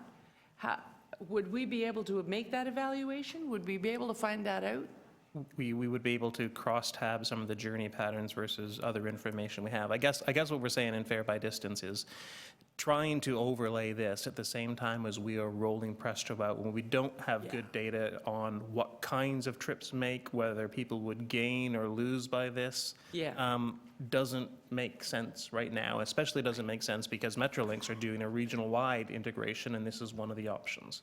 So we're saying that right now it doesn't make sense to do this. In 5 years' time, if we wanted to do this, then we could dust this off and come back and do that analysis when we have that much greater data. Right, and that's the nice answer that, sorry, And the technology I just wanted will to enable that. highlight that I really wanted that answer to be given publicly, because while you see in the power presentation, we're not looking at this one any further at this time, that my whole point of that line of questioning was at this time. That does not mean that it's an impossibility, that it doesn't work and you don't like it. Your question It's difficult is? now. Is that the case? And it's important that we note this, because I'm getting very mixed Yeah, signals but we when I all, talk we all to have fellow opportunities to commissioners. speak too, so just let's Right, use this for but questions. I just want to get these answers on the public record. So the way this PowerPoint presentation goes and says we're not looking at this any further, that's right now because it's too difficult. Is our Presto system able to make the switch without an onerous cost should we go there 5 years from now? Yes. Thank you. I really needed that to be public, so I really am grateful for the indulgence. Perfect. Question from Commissioner Byers, and then Vice Chair Heisey.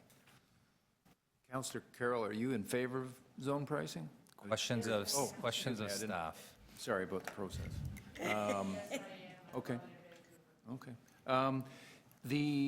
Just further to that question, and you mentioned 5 years. This is an important concept. I do agree that once we have this system in place, the amount of data we have will be exponentially higher, and we'll be able to manage the system.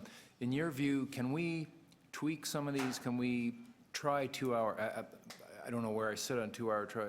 Can we try it for a period of time and assess its effectiveness, including impact on revenue? Is that a concept you think in this fair media system we'll be able to do? So there may be 10 things we want to try. Absolutely. So the data that we will get will put us leaps and bounds where we are now, because we will know exactly how many trips would have taken place in that 2 hour transfer.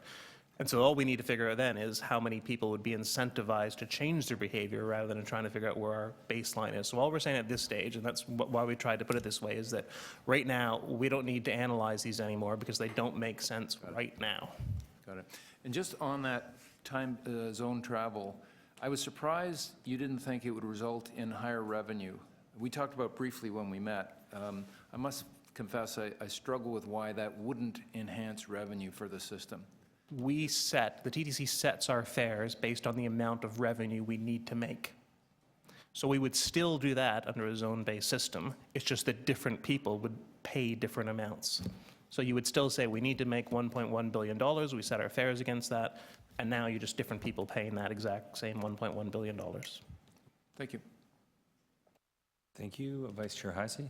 So one of the issues that has been of concern to me is we have a large number of people who enter our system who don't live in the municipality and pay through the tax base for a subsidy for their trips. And I calculated the subsidy was about $50 million for 905 origination trips.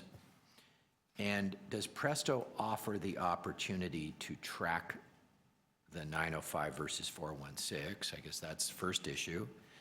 And is there an opportunity in a fair integration discussion to talk about the subsidy from Toronto taxpayers to the 905? So the Presto system will track from where you first tapped on. So if you took a York bus to go to Downsview and then you tapped in the TTC, we would know where you came from. If you drove to Downsview, then we wouldn't. I don't believe that the system, as it stands now, would let us, depending on privacy concerns on this, let us track individual records. I don't think we would want to do that. I go back and check where somebody lives based on a Presto card. But it will give us a great deal more data. We do know that about 15% of the trips that take place on the TTC now are taken by people that live outside of the boundaries of Toronto. And the work that we are doing on the fare integration is around some of it is around how do you soften the impacts of steals or these hard boundaries between fare systems now. So, and yeah, Chris, you and I and Arthur talked in our meeting this week about mode differentiation in terms of charges, which I had not given much thought to.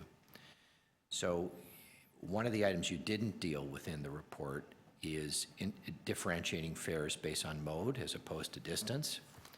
And as an example, I just throw it at you, somebody who does 10 miles on the 501 streetcar at rush hour deserves a medal.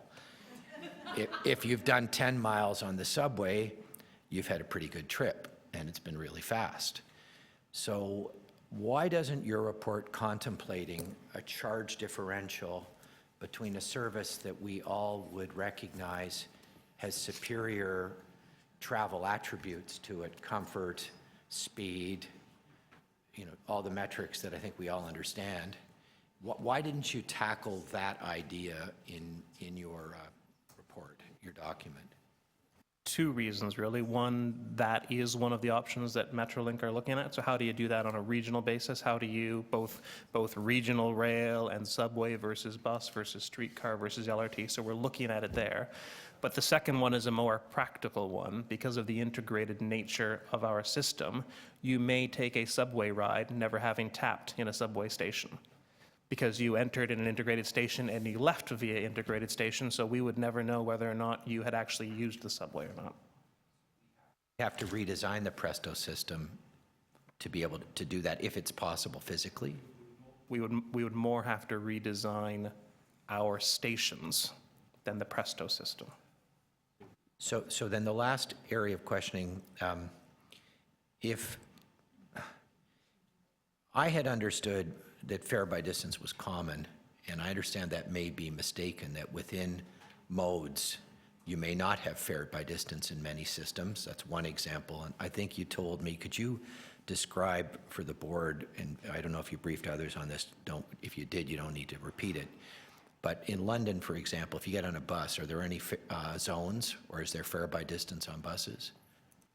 Fare by distance in London only exists on rail, whether that's overground rail or the London Underground. A bus is one cash price to travel across the city.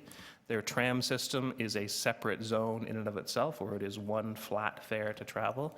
We had to look at Comet and Nova data, which are the community of metros, the worldwide. Of those, about 10 price by distance, 2 price by fare, and 14 price on a flat basis. And there is a great deal of mix. Paris is in the flat fee, New York is in the flat fee, London is in a zone. Some of the more modern metros in the Far East tend to be more distance-based, but again, that is more of an accident of history of when they were developing their fare system as opposed to any grand thought.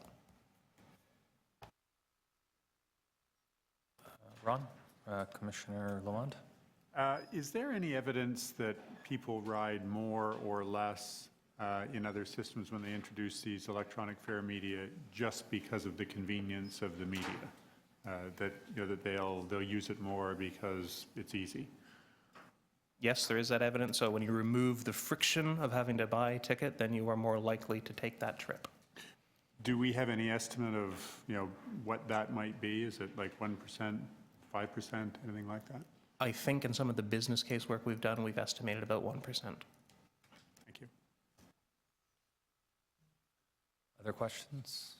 Great, thank you very much. To speak? You better. Yeah.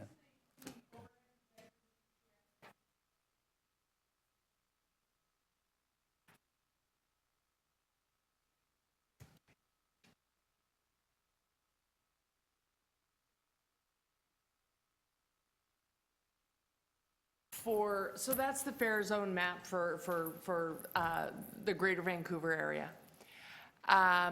The only thing that isn't on this map is that you actually add an extra zone, a magic fourth zone, to pay for a trip to the airport. That's out over the harbor. And the rest of it is all in 3 zones. It also has a 2-hour time-based transfer. In the summer, they introduced to Mr. Heisey, Commissioner Heisey's question about can you do fare by mode, they introduced, as a way of reducing the crowding on their higher order transit, they introduced it's one zone however far you're going if you're on a bus. So if people really want to save money, but they have a long journey, they can say, I'm going to stay on the surface and then I'm going to pay that one zone fare. There are two reasons why I'm interested in this. I actually think this is equity.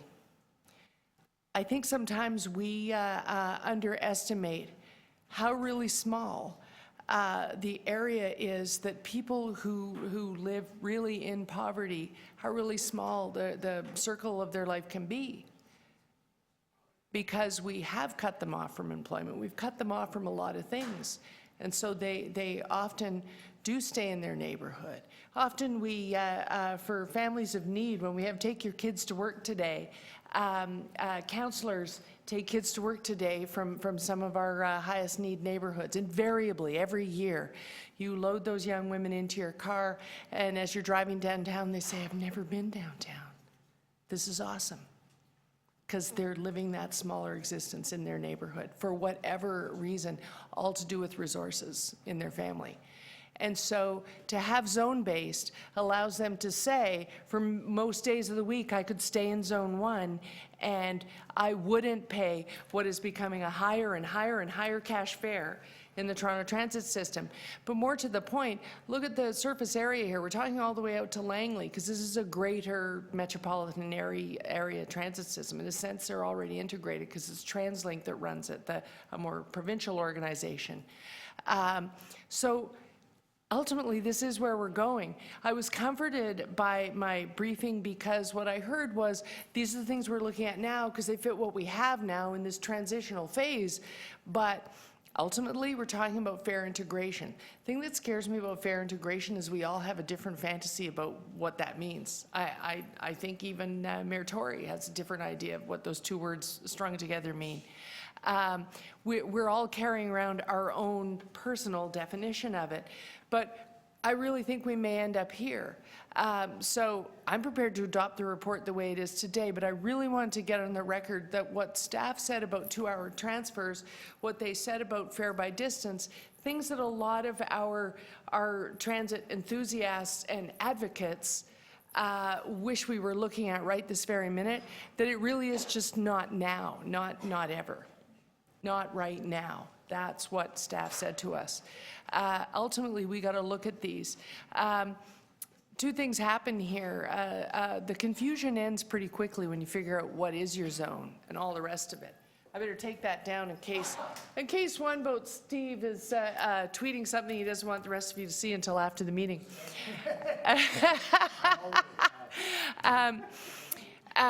The point is, what scares me is, while this is a form of making transit more equitable, if we really look at the lives of people who are trying to survive on an OW or an ODSP payment of $1,100 a month, $1,100 a month, that's it, that's all.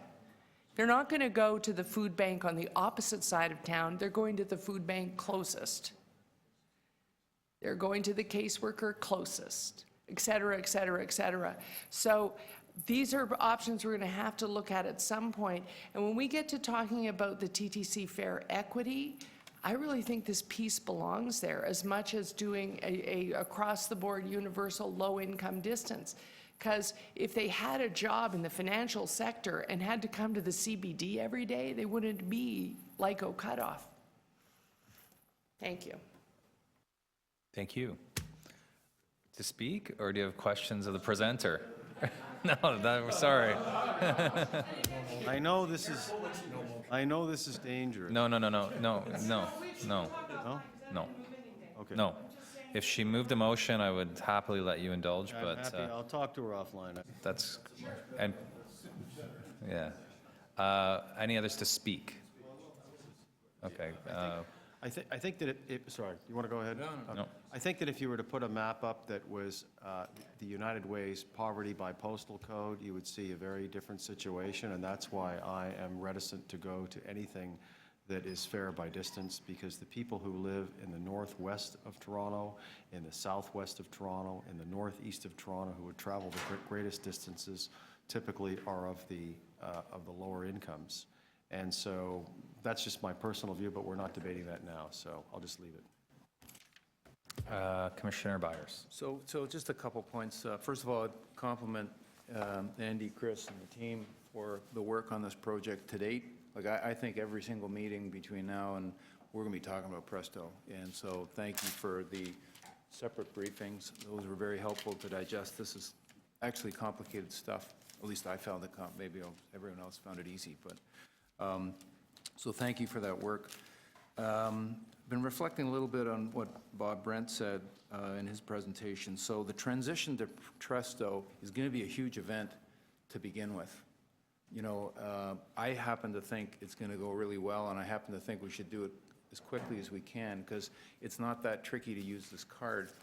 But caused me to reflect on the change to the card is a big enough change already. We should be careful of not changing the fare structure a lot at the same time, because that could be produce consequences that we can't now anticipate. And in fact, and Shelley's point was a good one, that once you have the data, once we're in the system, once people know it, then we can tweak it and make changes based on much more knowledge. So I guess I'm thinking that that we should be mindful of changing the fare structure too much at the same time we're changing how people pay. And finally, I think Alan as well has made a good point about enforcement. Again, as a former GO Train rider, the voluntary payment is a very, very high level, because they really enforce it and hit you hard when you literally, you have to take out your driver's license and they give you a ticket on the train. It's embarrassing. I've never done it myself. I've watched people. There was the one time. A friend of yours. Yeah, exactly. Couldn't have been me. But the point is, it's effective. Now, it's easier to enforce on GO because their rides are longer. But the general point that Alan's made, I agree with, that enforcement is really goes hand in glove with making this system work properly. So just those are reflections on, you know, on where we are today. Thank you. Others to speak? Speak now or for? Okay, I will speak, and I guess just to speak, I'll just be moving the staff recommendations in front of us, and that is it. All in favor? That carries. Okay, item 6, have we? I just wanted to speak to it. So Sorry, just let me see if there are questions. Okay. So item 6 is TTC and Presto governance. Any questions of staff before the vice chair speaks? No. Yep. Go ahead. A bit confused by the attachment A. So what is the joint structure? Is it the executive? And we don't have an executive, so is it the executive of Metrolinx and then all of the commission, or can someone just help me understand that? So I'm on attachment A. Yeah, maybe I can answer that question. I think, are you referring to the Joint Executive Committee? That is actually a committee that is... Oh, no, I'm not. Oh, okay. No, I'm referring to, is that the only place where we have a combination of leadership by way of governance? Is that joint?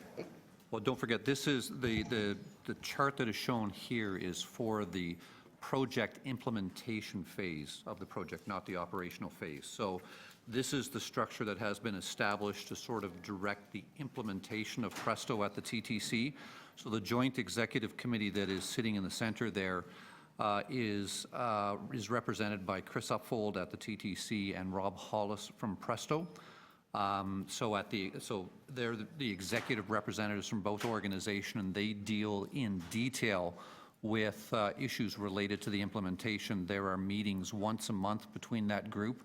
And then to support that, if there are any issues that arise from this discussion that need further sort of executive purview, I know Andy Byford also meets with Bruce McQuaig on a monthly basis also, and Chris and Rob Hollis sit in on that. I guess my question is, it's a management structure, it's not a board structure. It is a management structure. Okay, when I hear governance, I think of governance. Yeah. Okay. Any other questions? Just, yeah, go ahead. So a question for, I guess, Chris, I guess. So Chris, can you name the agencies that are on the client executive committee with the TTC at Presto, the other transit agencies? Because they're not expressly named. Just a couple of them. So it's all those agencies that were on that Presto side. So it's OC Transpo, Oakville, Burlington, Hamilton Street Railway, York. Okay, so I looked up Oakville, and it had 3 million passengers in 2014, and I think we had 550 million. Sound about right? And is it true that both Oakville and the TTC have one vote on that committee? Okay, so that's my question. I do have a comment afterwards. Commissioner Minnan-Wong, questions? Yeah, just to that point, my understanding is we're like 78% of the users of Presto. Is that fair? We're 78% of the transit trips in the GTHA. We're number 5 or 6 or 7 in user of Prestos right now. By the end of next year, we will be that proportion of the ridership on Presto. And we represent how much of the board? We, well, of the executive client committee, which is a quarterly meeting to discuss a number of issues, we are one of something like 10 members, 12 members. 1/10 of, we have 1/10 representation of the board, yet we represent 78% of the transit rides. 78% of their business? We will. Or a pretty large, it's massively disproportionate, yes? We will be by far the largest by orders of magnitude than anybody else. Okay. I'll ask a question now just to clarify. While that is glaring and obviously there are many Metrolinx models that need to be examined, including their board, is it safe to say, though, that because of the unique status of the TTC, that we have a working relationship above and beyond this committee structure that's more robust than what would show on the paper and reflected in the membership of people who sit at that table? Yes, absolutely. And to add to that, we have a very specific and separate contract as well. And it's that contract that drives this rather than the votes that may or may not happen at that committee. Yeah, so our contract and the parameters within that contract supersede any actual, if there ever are a show of hands amongst our transit colleagues from around the region. Yeah, and I think it's safe to say that we haven't had any problems to date. We all do work well together, and by the very nature of our size and the very nature of our contribution to that, we hold a good deal of sway with that group. Great, thank you very much. To speak, Vice Chair Heisey. So I don't have a specific recommendation to the board about the Presto Metrolinx TTC governance structure, except that inherently it looks a bit like PEI in Ontario. And they haven't managed to reform the Senate. But, what do you mean? So I guess the question the question I would pose to the board is, I wanted to remind everybody that at the last meeting we moved a motion to have what I had thought would be a relatively innocuous exercise with Metrolinx, is that we go listen in a room to a bunch of people say what they thought about station names. For a line we're going to operate for 10 years, all contained within the boundaries of the City of Toronto. And we offered the Metrolinx board 2 meeting months, January or February, and I understand from Chair Cole that the offer of the joint meeting was declined. So I do think... Just to clarify, the offer of the joint meeting specifically on station names, they have yes, that's what warmly received and are arranging to meet with us in general. Perfect. So I think it's important that we keep going. It doesn't matter what the first meeting's about. It was just an idea, but that we do need to make sure that we find I think Mr. Byford circulated a list of possible agenda items, and I'd encourage everybody to think long and hard about what would be a good agenda item, because you want something that's not too meaty for the first meeting, that where we might actually get something done, or what the presentation would be about. So it's just an observation, and I just move receipt of the recommendation otherwise. Great. All in favor? Thank you. We had Commissioner Mihevc held an item, and he's not here. Oh, well. Let's approve it. Let's just try 15 first, and if he happens to walk in, we'll... 12 come before 15? 12 is done. Shelley removed the whole. Standby pay? Okay, sorry. Yeah. Oh, I had an interest in that. I said hold, we said hold at the same time. Sorry, which item? 12, I didn't know who was holding it, but We I, voted it. but I wanted, Okay, so it obviously has been voted on. We can reopen that if the, Released it and we voted on it. no, I had questions on Okay, that. I'm just, Councillor fine. Campbell looks confused. okay. So, if Commissioner Mahevic's in the building, he should get here if he wants to deal with his item. Otherwise, we're on, well, yeah, a motion by Vice Chair Heisey to reopen item number 12. All in favor? That carries. Can I ask? Questions of staff Yeah. from Commissioner Minnan-Wong. So standby pay, so these are people that are available or they're, I need to understand someone who is on standby. What does that mean? Essentially, put simply, it means they're on call. So, for example, classic example would be some of our IT people are on call because we have system critical IT systems that were they to go down, you need someone in pretty damn quick to go and fix that. So let's say I'm an IT person and I'm on standby. So I'm at home with my family or whatever, but could be called in, right? Is that how you determine That's it? one scenario, yes. Yeah, okay, so let's say I'm at home with my family and I'm on standby. Am I getting paid? It's effectively an allowance, so I guess you could say yes, you are. It's a standby pay that is added to your pay to reflect the fact that you are on standby and you can be called in at any time. Just about every agency, transit agency I've ever worked That's at how it works? has that. Because some people don't have to do that. You know that you can have this imposition on you at any time, 24/7, Right. for your period of standby. So that would be different than, let's say, someone, it's a different arrangement. Let's say someone who works at the city, they might get called in, and then the clock starts ticking when they get the call to come in. The arrangement you're saying at the TTC is they're actually on the clock while they're notionally on standby. Well, it's a fixed amount, so you could argue that. Well, I'm not arguing, I'm just asking. No, sure. So, I mean, one might prove to be more expensive than the other because you might actually, if you're paid by the minute, you may rack up more than what we pay, which is a fixed amount.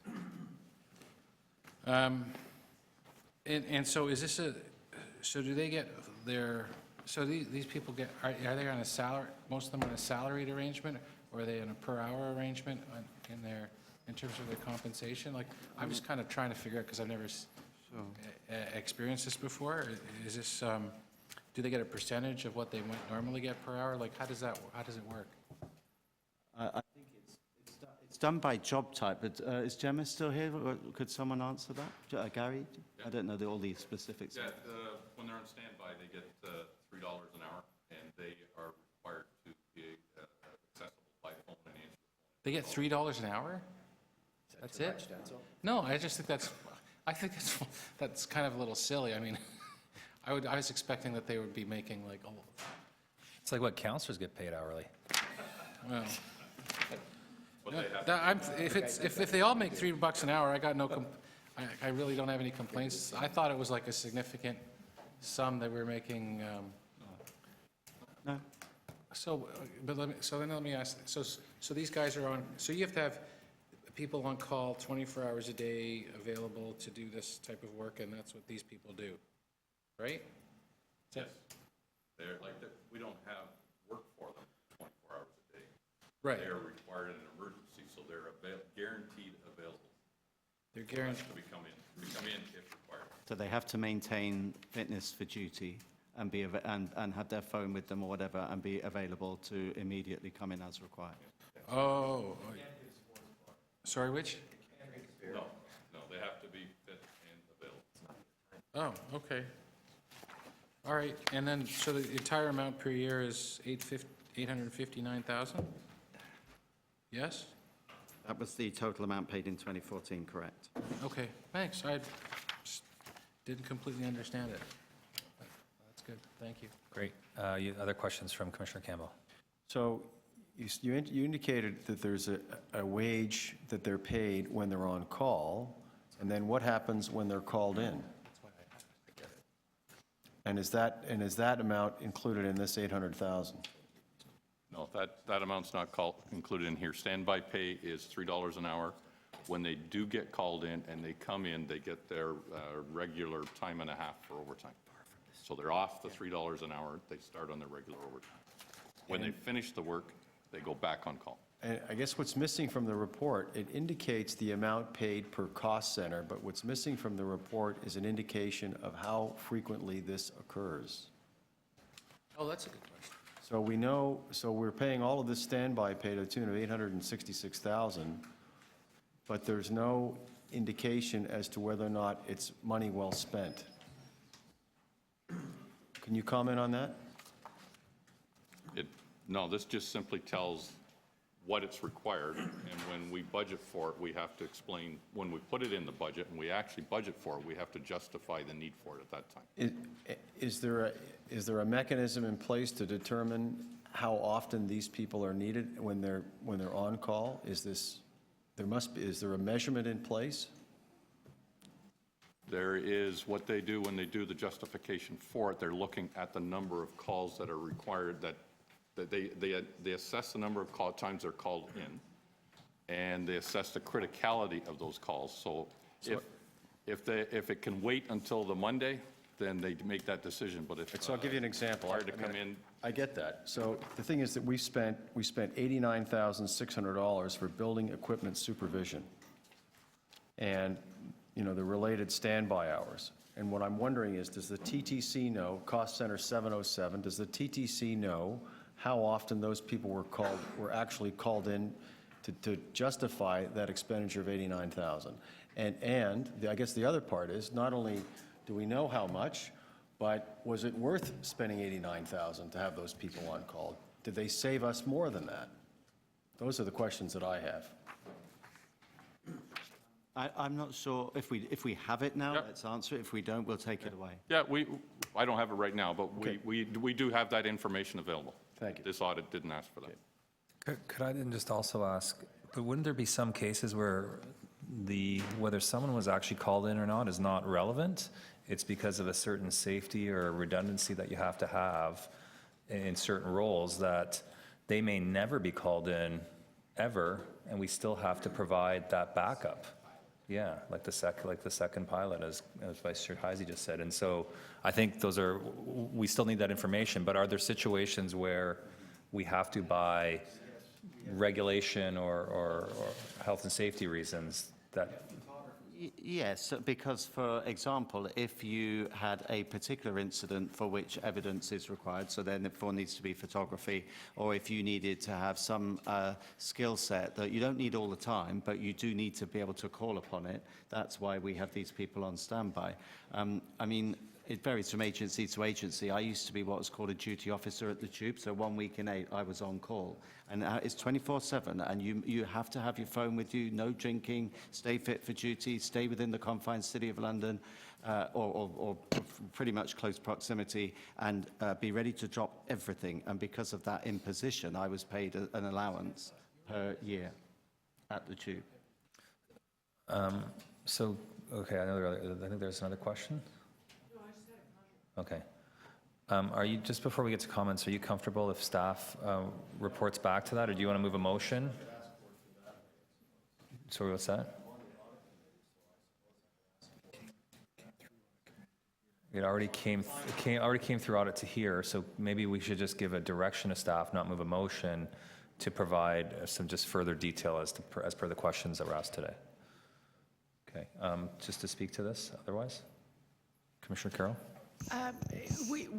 We could, by all means, do whatever the audit committee wants to do, but it was my understanding in asking questions offline when I held it and then released it, and I made an abbreviated version of this comment at that time, but my questions offline, what I understand from Mr. Roach is this generates from it actually having gone through a sort of an audit, whether we had a committee at that time or not, and people were satisfied that as long as once a year you looked at it, and then for each of these uses, reviewed the business case to make sure that it was still sensible to do it on call, as opposed to creating a position and putting them there to be on call on the night shift, not at premium pay. And if you reviewed that annually and reported to the TTC annually, that we should continue on with this.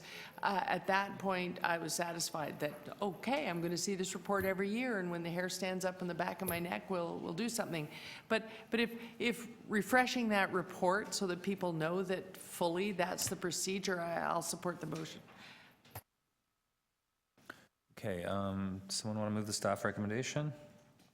Moved by Commissioner Byers, all in favor. That carries again. Mihevik is not coming back, so Commissioner Min and Wong would like to move that item. Art in the stations. Art. Art. Moved by Commissioner Min and Wong, all in favor. Sort of the snails. This is your art cred. Art cred.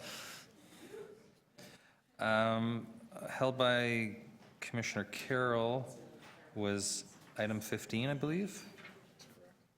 Terms of reference for the Audit and Risk Management Committee. Yeah, I just wanted to finish reading it. Thank you. Oh, okay, great. So Commissioner Carroll moves staff recommendation. All in favor? That carries. I believe that's it. Just to wrap up, it is our last meeting of the year. And just to put into context, we have passed 215 items this year. We have had over 40 public meetings, including our public forums, our committees, et cetera. And I've dealt with a lot of big issues, not limited to the massive service that we've reintroduced or enhanced that was voted on by this board. We've got Presto going, automatic train control, signaling systems. We're actually forging a relationship with Metrolinx. We've got new committees. We're working forward on TYSSC and Bombardier, wireless in the subway, Wi-Fi in stations. We've actually had planning, transportation, and Metrolinx at commission meetings. We've done an executive compensation review. Poverty reduction strategy was endorsed here. Proof of payment on streetcars. The Leslie Barnes is opening. So in a short time, this commission has accomplished quite a bit. And I think with that, we should thank, at first, certainly Kevin and Don and Margaret, who's here with us now, for putting up with us in all these meetings. And as a historic number of meetings, I might add, with the number being at 43. Thanks to Andy and his team for generating all these reports, and they're the ones who are actually putting the service into action. And certainly have to thank the thousands of men and women who every day move the millions of people who travel around the city. And lastly, as a year end, to thank our very patient, very loyal customers who give us who continue to ride with us, and hopefully they will continue to do so in the future, and we'll provide an even better TTC for them in 2016. So thank you, everyone. And motion to adjourn by Commissioner Min and Wong. All in favor? That carries.